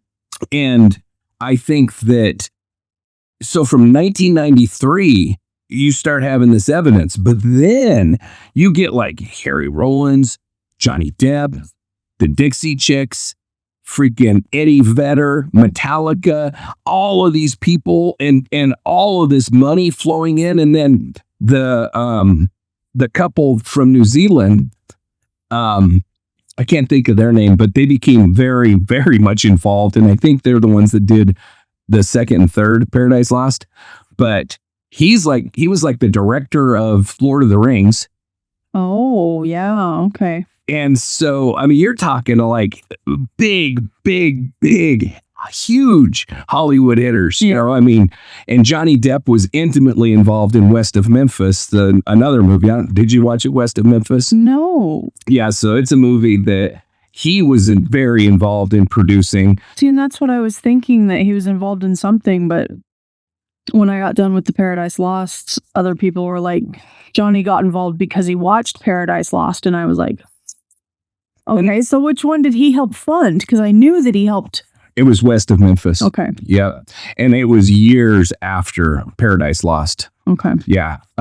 It was after the Alford plea was accepted. Oh, okay. Actually. So I'll have to go find that because there are pictures of him and Damien all over the place. Like, oh yeah, him. Eddie Vedder visited Damien in prison multiple times. You know, I don't know to what degree Metallica was involved, but they soundtracked the whole thing. Well, that's where I was going with that.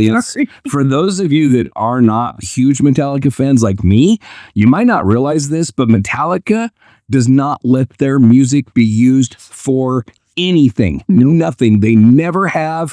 They probably never will. You'll never hear a freaking Metallica song on a commercial. You'll never hear a Metallica song on anything. Part of the reason for that is because they were blackballed by MTV, and so they were like, screw it, we'll do it our own way, and everybody can just F off. And so they don't ever let their music be used for anything. So to watch a movie where the entire soundtrack is Metallica is huge. I mean, is huge. I myself singing a lot. Yeah.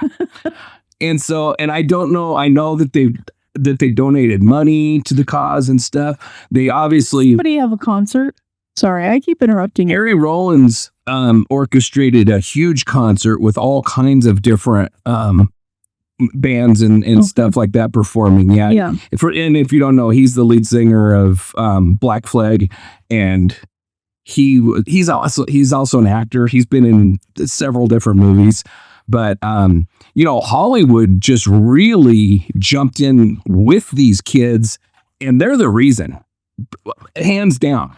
People like Eddie Vedder, Natalie Maines, Johnny Depp, those kind of people getting involved are the only reason that these boys are out. The state of Arkansas, they figured that they were going to usher these kids off to prison. It would be quiet ever since. Damien would be put to death. The other two would die in prison, and nothing would ever happen. And had HBO not made Paradise Lost, that's exactly what would have happened. Yeah. That's exactly what would have happened. And, when you get to researching some of these cases, like I said, I'm freaking up to my ears in the Jennings 8 case right now, and I'm going to be for a while. Well, that's a lot because you're a tall dude. Yeah. Well, I'm way over my head on this one. And then, how that ties into the Boys on the Tracks killing, which has also happened in Arkansas. And the corruption in these police departments across the southern states is really where it got out of hand. And I don't know, you just realize, like, you have this sense that the justice system works. And I don't. If it's used how it should, then it does. It will work. But when you have somebody like this judge, it's Judge Barnett, this piece of shit. I think he's a senator now. I know he was elected to the Senate, thank God. David Barnett, right? Yeah. But when you have a judge like Barnett who has his thumb on the scale and he's going to make it come out the way that he wants it to come out, irregardless, then, well, that's not how our justice system was designed, and it's going to fail every time. And so this case and others like it is what causes this paradox in my brain when talking about the death penalty. Like, you're talking about a piece of shit like Dale Wayne Eaton, and I'm like, fry him, I'll throw the switch. But then if you're at a place where an innocent man in 1993, and then I think that they were finally released in 2000 and something. 11? Like 2000, yeah, something like that. Then, I mean, that's not very long ago. And we have a boy on death row who is, I think, unequivocally innocent. I don't know that anybody can make an intelligent argument that these boys were involved in any way. I think almost everybody outside of, like you said, Arkansas government and law enforcement comes out and says these boys are innocent. Like, it is a very clear-cut case of an innocent man being put on death row. And there's multiple cases. It's not the only one. And there's been multiple people put to death that were innocent. Yeah. It really does. It's like I said, it's this paradox in my brain. Like, I want to support and believe in the death penalty. And I want people like Dale Wayne Eaton and Ted Bundy. Like, it's a relief to me to know Ted Bundy is not on the face of this earth anymore. He was eliminated because he was so evil, he didn't belong in this society. I can get on board with that. But then there's the question of, and for me personally, if we execute one innocent person, that's too many. Like that cannot happen. There's no take backs. Yeah, with the death you penalty. cannot unring that bell.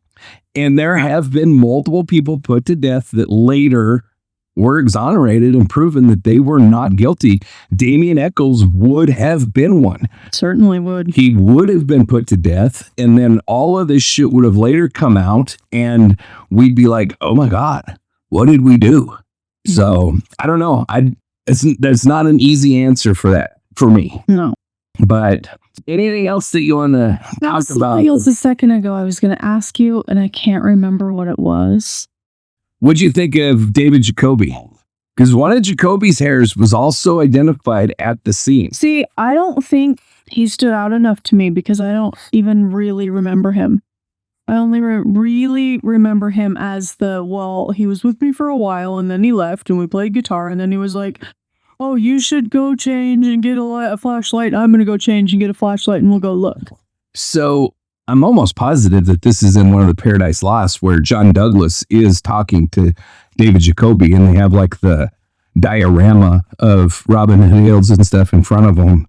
And Jacoby just starts bawling because he had seen Stevie abused by Terry Hobbs. Huh. I don't remember that. It could have. I've watched everything there is on this freaking case, so it might not have been one of those. It might have been West of Memphis, actually. I also am the type that I need to watch things twice, and then I'm like, oh, okay, I picked that up. So I'm pretty sure you would have remembered it. I bet it's in West of Memphis. I think it's in West of Memphis. Well, I'm gonna go find that one. I don't know about tonight, but what else was I gonna ask you? But, I think that John Douglas feels like Jacoby is absolutely innocent. There is that weird statement that I was telling you about from the guy where there's like the homosexual stuff going on and Jacoby's making out with Terry Wayne Hobbs. And I don't think anybody's heard that. It's not on any documentary that I'm aware of. I only know it because I found it and read it. And I was like, holy shit, this is new. Yeah. I never heard of this one before. But I just don't believe that this case has, and I'll use Griffiths, his word against him. I don't believe that this has the trappings of a murder committed by 4 people. Yeah. I think this is a single offender homicide. I really, really think this is a single offender homicide. It's very rare that multiple people would commit a crime like this. Then I need to know who the Bojangles man is and what. I don't think you're ever gonna know. That wasn't my question though. What the hell was I gonna ask you? So you really should watch The Forgotten West Memphis 3 because he gets a guy that was like ex-British Special Forces and brings him to the crime scene, and then this guy has to make his way to Bojangles to see if it was even possible to do it in the amount of time it would have had to be done in. Yeah, but things are geography is a little different now. Like there's fences that weren't there before, and yeah, but you just have to watch it. Their whole take is if you just murdered 3 boys, you're going to stay down close to the diversion canal and not be up where people can see you. So this guy makes his way all the way down there and everything. He swims the diversion canal because he had to have crossed it. And when he comes out on the other side, he's completely clean. There's no mud because going across the canal washed all the mud off of him. Mm-hmm. And so they were like, there's no possible way that this guy came up this way.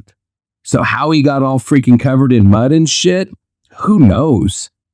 And, this is a major freaking interstate. Interstate 10 is a major interstate that goes across the southern part of the United States, And so it has all kinds of freaking transients and shit like that on it.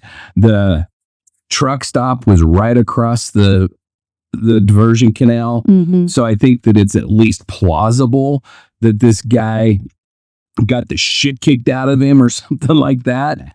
and made his way to Bojangles and went in there to try to freaking get the bleeding to stop and everything, because there's no evidence that the blood, we have no clue who the blood belongs to, but we don't know that it belongs to the boys. But the other problem that I have with that is, in order for the Bojangles guy to have killed him, he had to have killed him right there in Robin Hood Hills. And if he was covered in blood, where's the rest of the blood? Yeah. Because he's not going to get covered head to toe in freaking blood, and then there's no blood at the scene. Right. I just think it's an odd coincidence. But that's my opinion. Very coincidental. It happens. It does happen. I mean, weird shit happens all the time. And having lived near an interstate, a major interstate, I-25, down near Denver, you see some of the strangest freaking people at those truck stops and shit on the interstates. Like, all kinds of weirdos congregate in those areas. So I don't know if it's that unusual, really, that something like that would happen. Just that it happened on the same night. They did show that he had plenty of time. I think it took that guy 17 minutes to get from the crime scene to Bojangles. I mean, it's a mile away. So it's not like it's very far at all. It's definitely possible, but I don't know. I think that, of course, I've said my opinion multiple times. I think it was somebody the boys knew. I think it had to be. Mm-hmm. And I think it was only one person. You know, it's so unbelievably rare that a group of people would kill 8-year-old boys in this fashion. I've never heard of anything like it. I know that, we've covered the Chicago Ripper crew, which is a major outlier where a group was, kind of ritualistically killing women in Chicago. We know of pairs. There's been several pairs that have killed like this, but this doesn't strike me as a serial crime. This strikes me as a crime of anger. Somebody got really pissed off and it got out of hand, and then they had to get rid of a couple witnesses. I just think it has all the earmarks of that. I see absolutely zero ritualistic elements to this. I think that's so insane. It doesn't even, you can't hardly even bring that in the conversation. And although the boys were stripped, I don't see any sexual component to this crime either. I think that it was 100% anger that just somebody lashed out. I think that from all of the descriptions, even Mark Byers will say this, that Christopher Byers would have been the one that would have been like, I ain't listening to you, you're not my dad. Mm-hmm. I think that's very likely what happened. Somebody smacked him. Maybe he fell and hit his head or something like that. And then you do have to ask the other question is, I don't think the amount of faith that I have in these investigators, I don't believe you could fit in a thimble. Like, I have zero faith. Like I said, they went 2 months later. They're like, oh shit, the sticks. Maybe we should have kept those. And they go back out and gather up a couple. Like, you're talking about dipshits that took the bodies out of the water, didn't process the crime scene at all like they should have. And those are the ones that are telling us there was no blood anywhere. Yeah. For all I know, one of the boys, there was a tree out there that had a big old hunk of like skull tissue and hair and blood and shit on it. And they just didn't see it because they're dumb as shit. Yeah. If this was like a really well investigated crime and everything, I think you could say with confidence there was no blood found at the scene. With this bunch of freaking clowns running the show, this is a bunch of morons that say, oh yeah, it was definitely occultic and it was ritualistic and it's okay to take a statement through a drive-up window. Right. You're talking about this bunch of dipshits. I hope she has trouble sleeping every night. I don't think she gives a shit. I don't think any of these people have a hard time sleeping because they think what they did was right. Disgusting. But so I don't know that there was no blood at the scene. Yeah. I know there wasn't like copious amounts of blood because it would have been seen. But Yeah. I also have to say that I'm a hunter. I've hunted my entire life. Mm-hmm. I have followed blood trails of animals that were bleeding heavily. Mm-hmm. And you really got to search. Like, it falls on the ground and it almost disappears. Right. Now they have those special lights that Low- illuminate. yeah. It illuminates blood. But, at the time, if we're not talking about like a body being drained of blood, and these boys were not, No. there's no evidence of that. We're talking about, a standard head wound bleed in the woods, and nothing saying that it had to have occurred right at the bank of the creek. It could have been, 25 yards away. Mm-hmm. I am not at all convinced that this bunch of dipshits thoroughly searched that entire woods. Yeah. I've never heard a single, I'm almost 100% certain that there was never a grid search done of this tiny little half-acre patch of woods, which absolutely blows my mind. Yeah. Because before the boys were found, and especially after the boys were found, there should have been a grid search done of those entire woods. Yep. Now, if you're talking about a huge 500-acre patch, then you do a grid search for, 100 yards every direction, whatever, and you do a grid search of that because you're looking for evidence that might be there. Maybe somebody was running from the scene and dropped their wallet. Who the hell knows? Right. But I don't think it ever happened. I've never heard any discussion of it. I've read all kinds of the police reports and the documents surrounding this case. I've never heard anybody talk about it. So unless we know for a fact that those boys were killed right where they were found, and I don't mean back at somebody's house, I mean, they could have easily been killed 10, 15, 20 yards back into the woods and taken to the water to dispose of, which makes perfectly logical sense to me. Well, and two of them didn't complete death until drowning, right? All three of the boys drowned. Okay, I heard one didn't. All three of the boys drowned. Okay. Yeah, and that's made extremely clear in the Forgotten West Memphis Three, because he takes the autopsy reports to a medical examiner and has her review everything, and she confirms that the cause of death, as she agrees, the cause of death for all three boys was drowning because of the frothy material found in their lungs. Okay. And then she also says that every wound other than the head wounds looks to her like it was post-mortem. She doesn't think that any of the ritualistic injuries were ante-mortem. Okay. So all three of the boys were alive when they were thrown in the water. And, I think it's very reasonable to assume you've just killed these three boys in the woods. Now we got to get rid of the body. Where does it make most sense? Oh, we can put it in the water. Mm-hmm. And if you got to carry three little 8-year-old boys, 10, 15, 20, 50 yards, that's not a huge undertaking. And you're in the woods, under the cover of the woods. So it's not like you wouldn't do something like that. So when all the conversation is about there's no blood there, we only know for a fact that there's no blood on the banks of that creek. Yeah. We don't know that there was no pools of blood in the whole Robin Hood Hills forest area. True. So I don't know, but it's an insane case. Very much. And I think what I was getting to a little bit earlier is I want to do a deep dive into this case.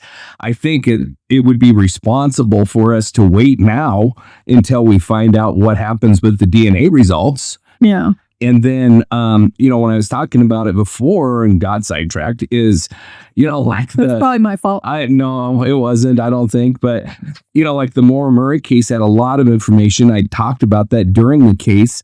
And this case, and it's a baby compared to this. Like, this case is so enormous. There's been 4 major motion pictures made about this case. Yeah. Well, no, 5, because Devil's Knot is. Have you watched that one? No. So Devil's Knot is a movie about it. It's not a documentary. It's a movie about the case. It's based on the book Devil's Knot, which is a freaking really, really good book. But so 5 major motion pictures made on this. And then I couldn't even begin to guess how many podcasts and oh man, lower budget documentaries. And then you have, like I said, the Forgotten West Memphis Three. That's a 3-part special. You said there was an ID mystery one. I'm sure I've seen that, but I mean, so you're talking about so much information, and there's been so many FOIA requests submitted for this, and so much information now is out in the public. Like I said, you can pull up all kinds of court records.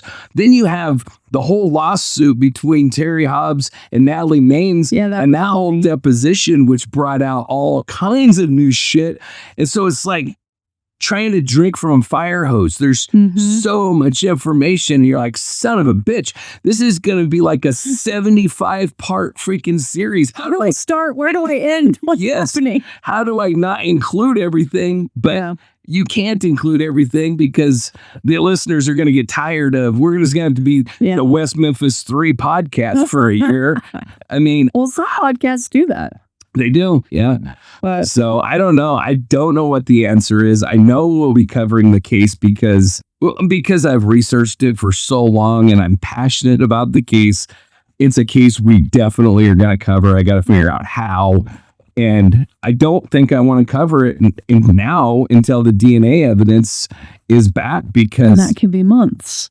It could be. I mean, it goes so much faster now than it did. But if they wanted to. Well, it's in a private lab. Okay. So it's not, the state of Arkansas is not processing it. It has been sent to a private lab. So they'll go through, I don't think it'll take that long. And what it's going to show, who the hell knows? Yeah. I don't know how the evidence has been handled over the last, 25, 30 years. We should take a look at key players that are still alive now that this information is out. And what are they doing? Are they scurrying? Are they sitting back? Are they comfortable? We need to take a look at that. Yeah, if I was to guess, and this is just my opinion, Terry Wayne Hobbs is shitting his britches right now. Yeah, we should watch him. Yeah. How do we watch him? Let's find Terry Wayne Hobbs. Yeah, I don't know where he's at these days. I really don't. He's still alive. He's still around. Mark Byers is still alive. He's remarried to. Oh, really? Yeah, yeah. From what I understand, to a pretty good woman. John keeps him grounded. Yeah, I mean, John Douglas had a lot of good stuff to say about her, and really he had a lot of good stuff to say about Mark Byers, which speaks volumes, because I mean, if he felt Mark Byers was a creepy bastard, you would say so. Yeah. So he's just off though. He's a freaking weirdo. There is no doubt about that. He's a weirdo. Sorry, he's just off. We're all off in our own ways, but most of us don't spout it in the forest in front of a documentary team. Right. So, but I mean, where a lot of my hope is that we're able to get answers in this case while Mark Byers, the Moores, and Pam Davis, I think I'm almost positive. I feel like you're right too. Is Pam Davis, while they're still alive. Yeah. I want to give them, I'm personally, I can't, but I want them to have the answer to what happened to their baby boys before they die, Yeah. And I think that every parent that... I mean, Melissa knows now, but she had to die to do it. So. Right, yeah. And I think every parent that loses a child, that's like their one big hope, is that they'll have an answer, before they go. So, I don't know. Are you familiar? We talked a little bit about the Bardstown cases. That Crystal Rogers, Oh, yeah. Okay. Brooks. Yeah, you know that he was convicted and all that kind of shit. But the only reason I brought that up is because I was thinking about Terry, her dad, who I think was murdered. Yeah. Oh, yeah. But I don't know. Did you know that his sister disappeared? No. Yeah, his sister disappeared. So, and then Crystal's aunt? Correct. Okay. They searched for her for years and years and years and years. Finally found her body. Well, her dad said that they got enough back to fit in a cigar box because her husband burned her and buried her, and then so completely separate creepo. Totally unrelated. Wonderful. And we're talking years and years and years and years and years before. What are the freaking odds? And then his daughter, the same thing. And then him, he was absolutely murdered. I have no doubt about it. He knew too much. He was in the wrong place. And, and like the sheriff's deputy, I don't know where he fits in, but I think he's involved. Not involved. I think that he was killed by the same group of shitheads. I don't know. It's just, that's another freaking case. But yeah, I mean, I don't know why I brought that up, but you know, that was very recent that they finally convicted that son of a bitch, you know? And then I hope that not only that the parents in the West Memphis Three case get the answers that they need, I want the son of a bitch that did it, no matter who it is. If it's not Terry, fine. I don't have an axe to grind. I don't give a shit who it is. It doesn't have to be Terry. We just want to know who. And I want the son of a bitch to be alive so that he can go to freaking prison and have all the terrible shit happen to him that happened to the innocent boys that were put in prison, because their life was terrible in prison. I mean, they, you know, both Jesse's never really come out and talked at all. Both Jason and Damien have talked about being raped and having the shit kicked out of them time and time and time again because they were child killers. And I mean, it was not Damien was not taken care of medically for anything that actually needed medical assistance because they were just going to kill him anyway. Yeah, medically, Damien really suffered. His eyesight was really bad, and I think he has like all lifelong medical problems that stem from his time in prison. Because they were just going to kill him anyway, so why take care of him? Right. And I mean, you know, prisons by nature. Well, and I get that if it's legit, but when it's not, it's so heartbreaking. It is. Yeah. And I mean, I'm not saying that it's okay. I'm just saying that by nature, prisons don't have top-notch medical care. No. You know? And then, so I don't know. It's a tragic freaking story. It's one that I hope we're getting some answers to soon. I know that I've kind of been pushing you to watch Paradise Lost for a while, so I was excited that I texted him, I'm watching the one. What? Yes, you are? I had no idea that you were gonna. About 3 hours later, still watching them. But it's one of those where once you watch one, you can't stop. No, you just gotta keep going. You gotta keep going. It helped that it was on the HBO platform and it just said upcoming. Do you want to watch or stop? And I was like, whatever. Yep. Let's keep going. If they're gonna show it, I'm gonna watch it. So, well, the Forgotten West Memphis 3 is on Amazon Prime. I know, and West of Memphis is, but you might have to buy it. I'm not sure on that one. I own all of them on Amazon, so I never really know where I'm watching. Yeah, I've watched them all. At least once a year, I do the whole thing. I watch all of them. At least I just get this West Memphis kick at least once a year, and I go through all the stuff I can freaking consume on the West Memphis 3 all over again, even though I know most of it all by heart. That was my post-Thanksgiving was well, it's a good one. Binging West Memphis stuff. And so for any of the listeners out there that love true crime and somehow don't know about this case, there's a lot of great information. And if you're more of a reader, Devil's Knot is a phenomenal read. Really, really great book. And it really dives into Damien's the movie first because it always pisses me off if I go the other way. Yeah, and the movie cuts off a lot of what I was going to say Devil's Knot does, and that is the history of Damien Echols before all of this. Okay. And the shit that Jerry Driver put that organ through before all of that.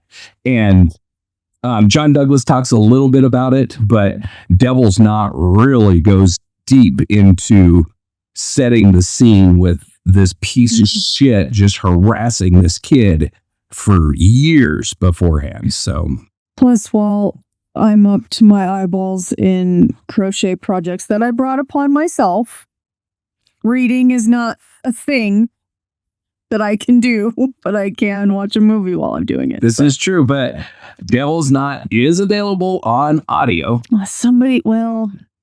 Sometimes I don't like their voices. I'll have to find somebody to read it to me. Yeah, I can't remember who does the Audible version of Devil's Knot, but it was good.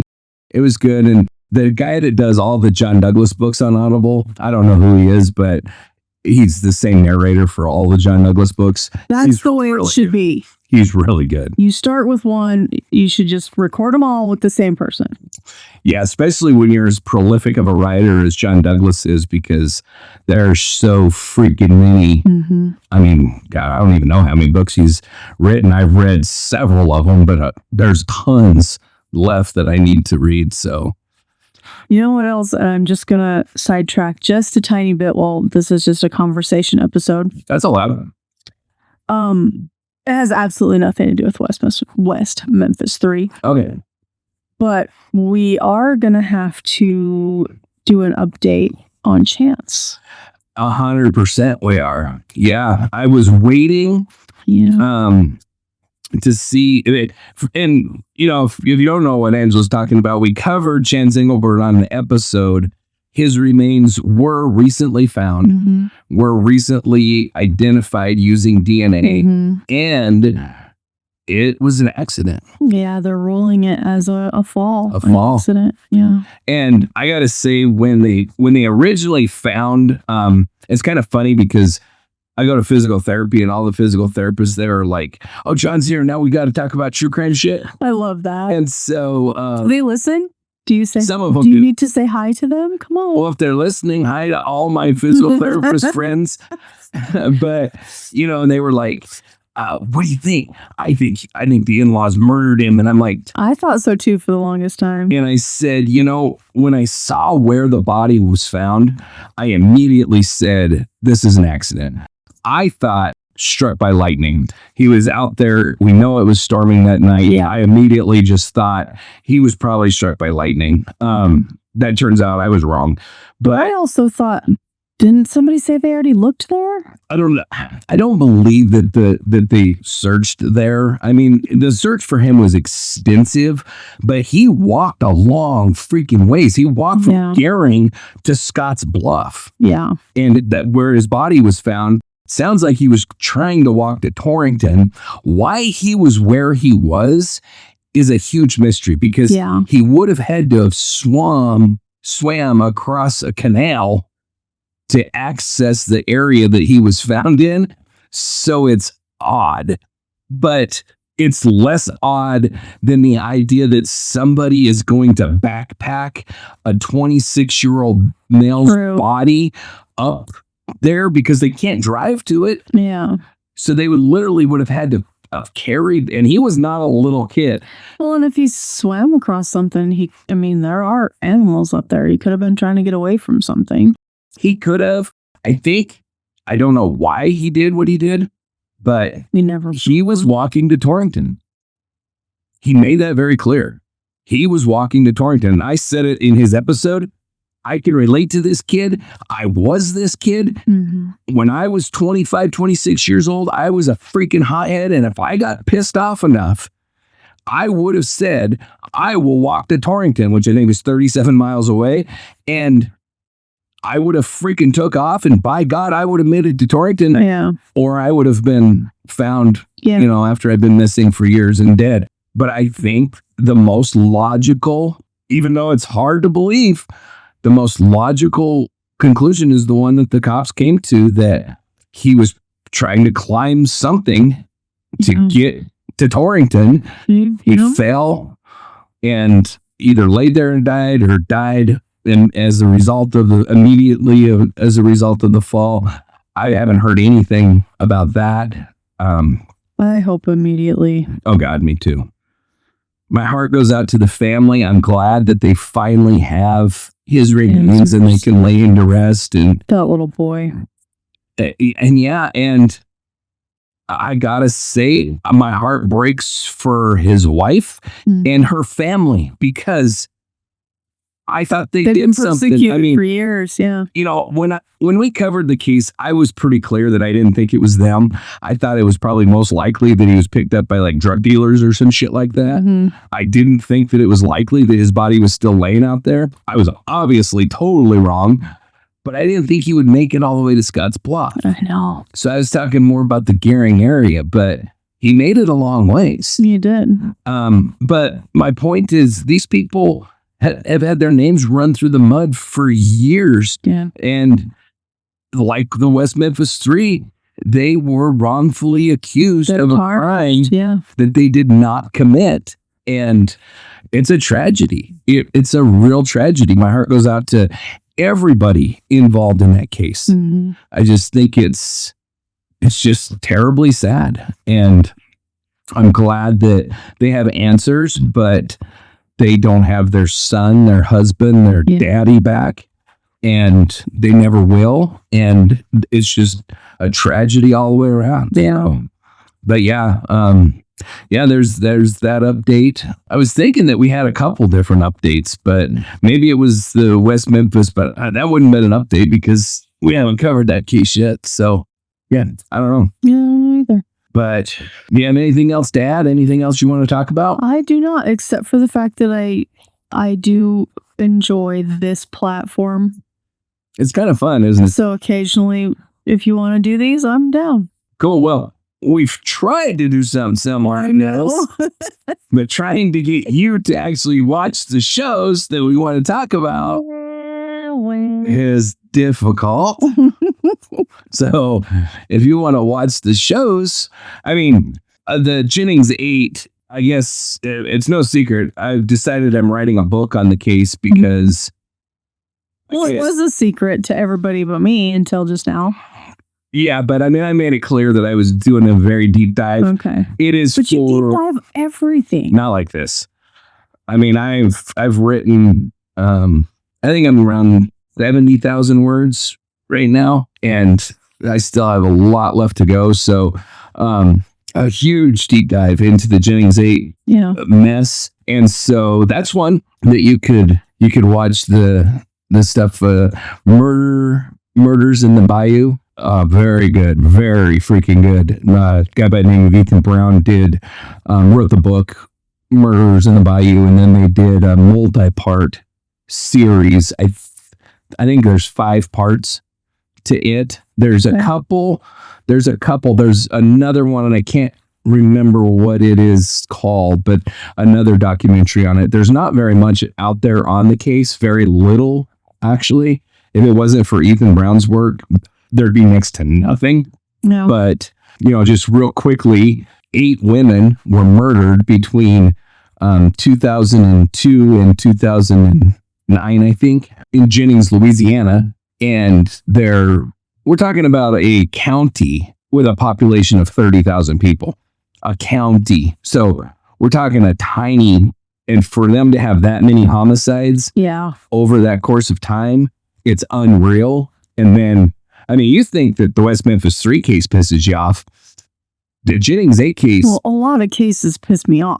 Jennings 8 is going to piss you off more than probably anything you've ever heard. I mean, the jailers at the Jefferson Davis County Jail were running a sex trafficking ring where they were trafficking the female inmates out to other male inmates and even taking them out of jail to sell them to people outside of jail. Wonderful. They one of the head investigators on the case bought the vehicle that one of the victims was last seen in. He bought the vehicle from an inmate, cleaned it, and sold it to somebody in California, a vehicle that likely was involved in a murder. Evidence disappears. They would freaking they would make these huge drug busts, lay all the drugs out on the table, take pictures like they always do, and then like one brick would be put into evidence, all the rest would be taken and sold out on the street by the cops. The corruption in this case is next level, like nothing I've ever come across. So that's one you could do. We could talk about that one for hours. The Boys on the Tracks case. You're gonna have to text all these to me. Fahmy Malik, one of the dumbest pieces of shit. He's a medical examiner that was on the Boys on the Tracks case. This is the guy that a guy was shot 6 times in the chest. No gun was found on the scene. He ruled it a homicide. Another guy was found dead, decapitated. His head was missing.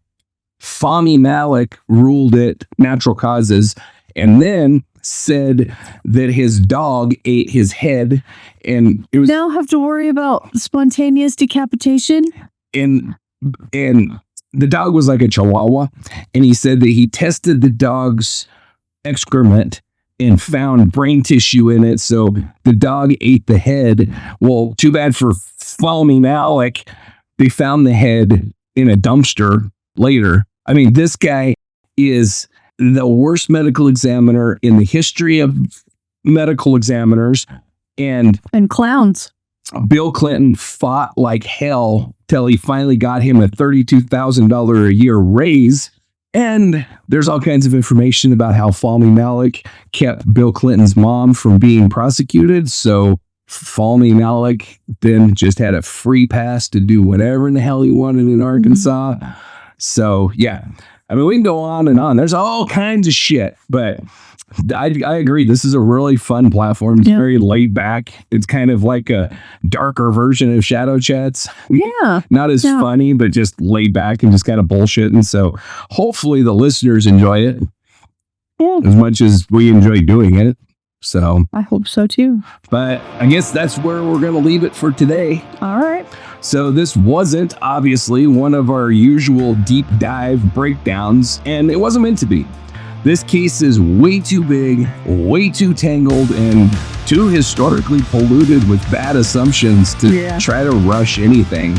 When we come back to the West Memphis Three, that's hard to say. West Memphis Three, yeah, I know. When we come back to the West Memphis Three in a formal series, it'll be with every document read, every timeline rebuilt, and every piece of evidence examined in the way that it always should have been, and hopefully with new DNA evidence and stuff. And so, but for now, we hope that this conversation gave you something to think about, whether you're new to the case or you've been following it since 1993.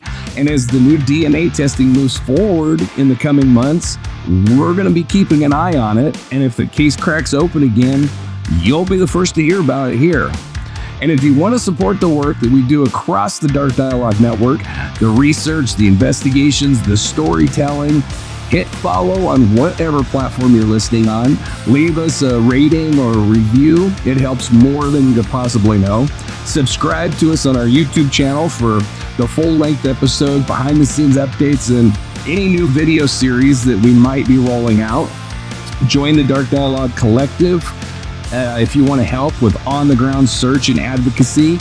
And if you want to support the show directly, check out our membership tiers and bonus content on Patreon and on Ko-fi and on Substack. You can always reach us with tips, thoughts, theories, or case ideas. Just send an email to info@darkdialogue.com. And you can follow us on Facebook. I don't know, you're the social guru, or where are we? We're on TikTok. We're on Instagram. I need to keep up with TikTok. Thanks for calling me out, John. You bet. Well, I follow the same thing. We are on X, but same problem. I'm not good at social media shit. So, but Facebook, we do post quite a bit on Facebook. Oh, yeah. So that's our primary platform where you can find us. And with that, thank you all for listening. And as always, stay safe, everybody. And keep the dialogue alive.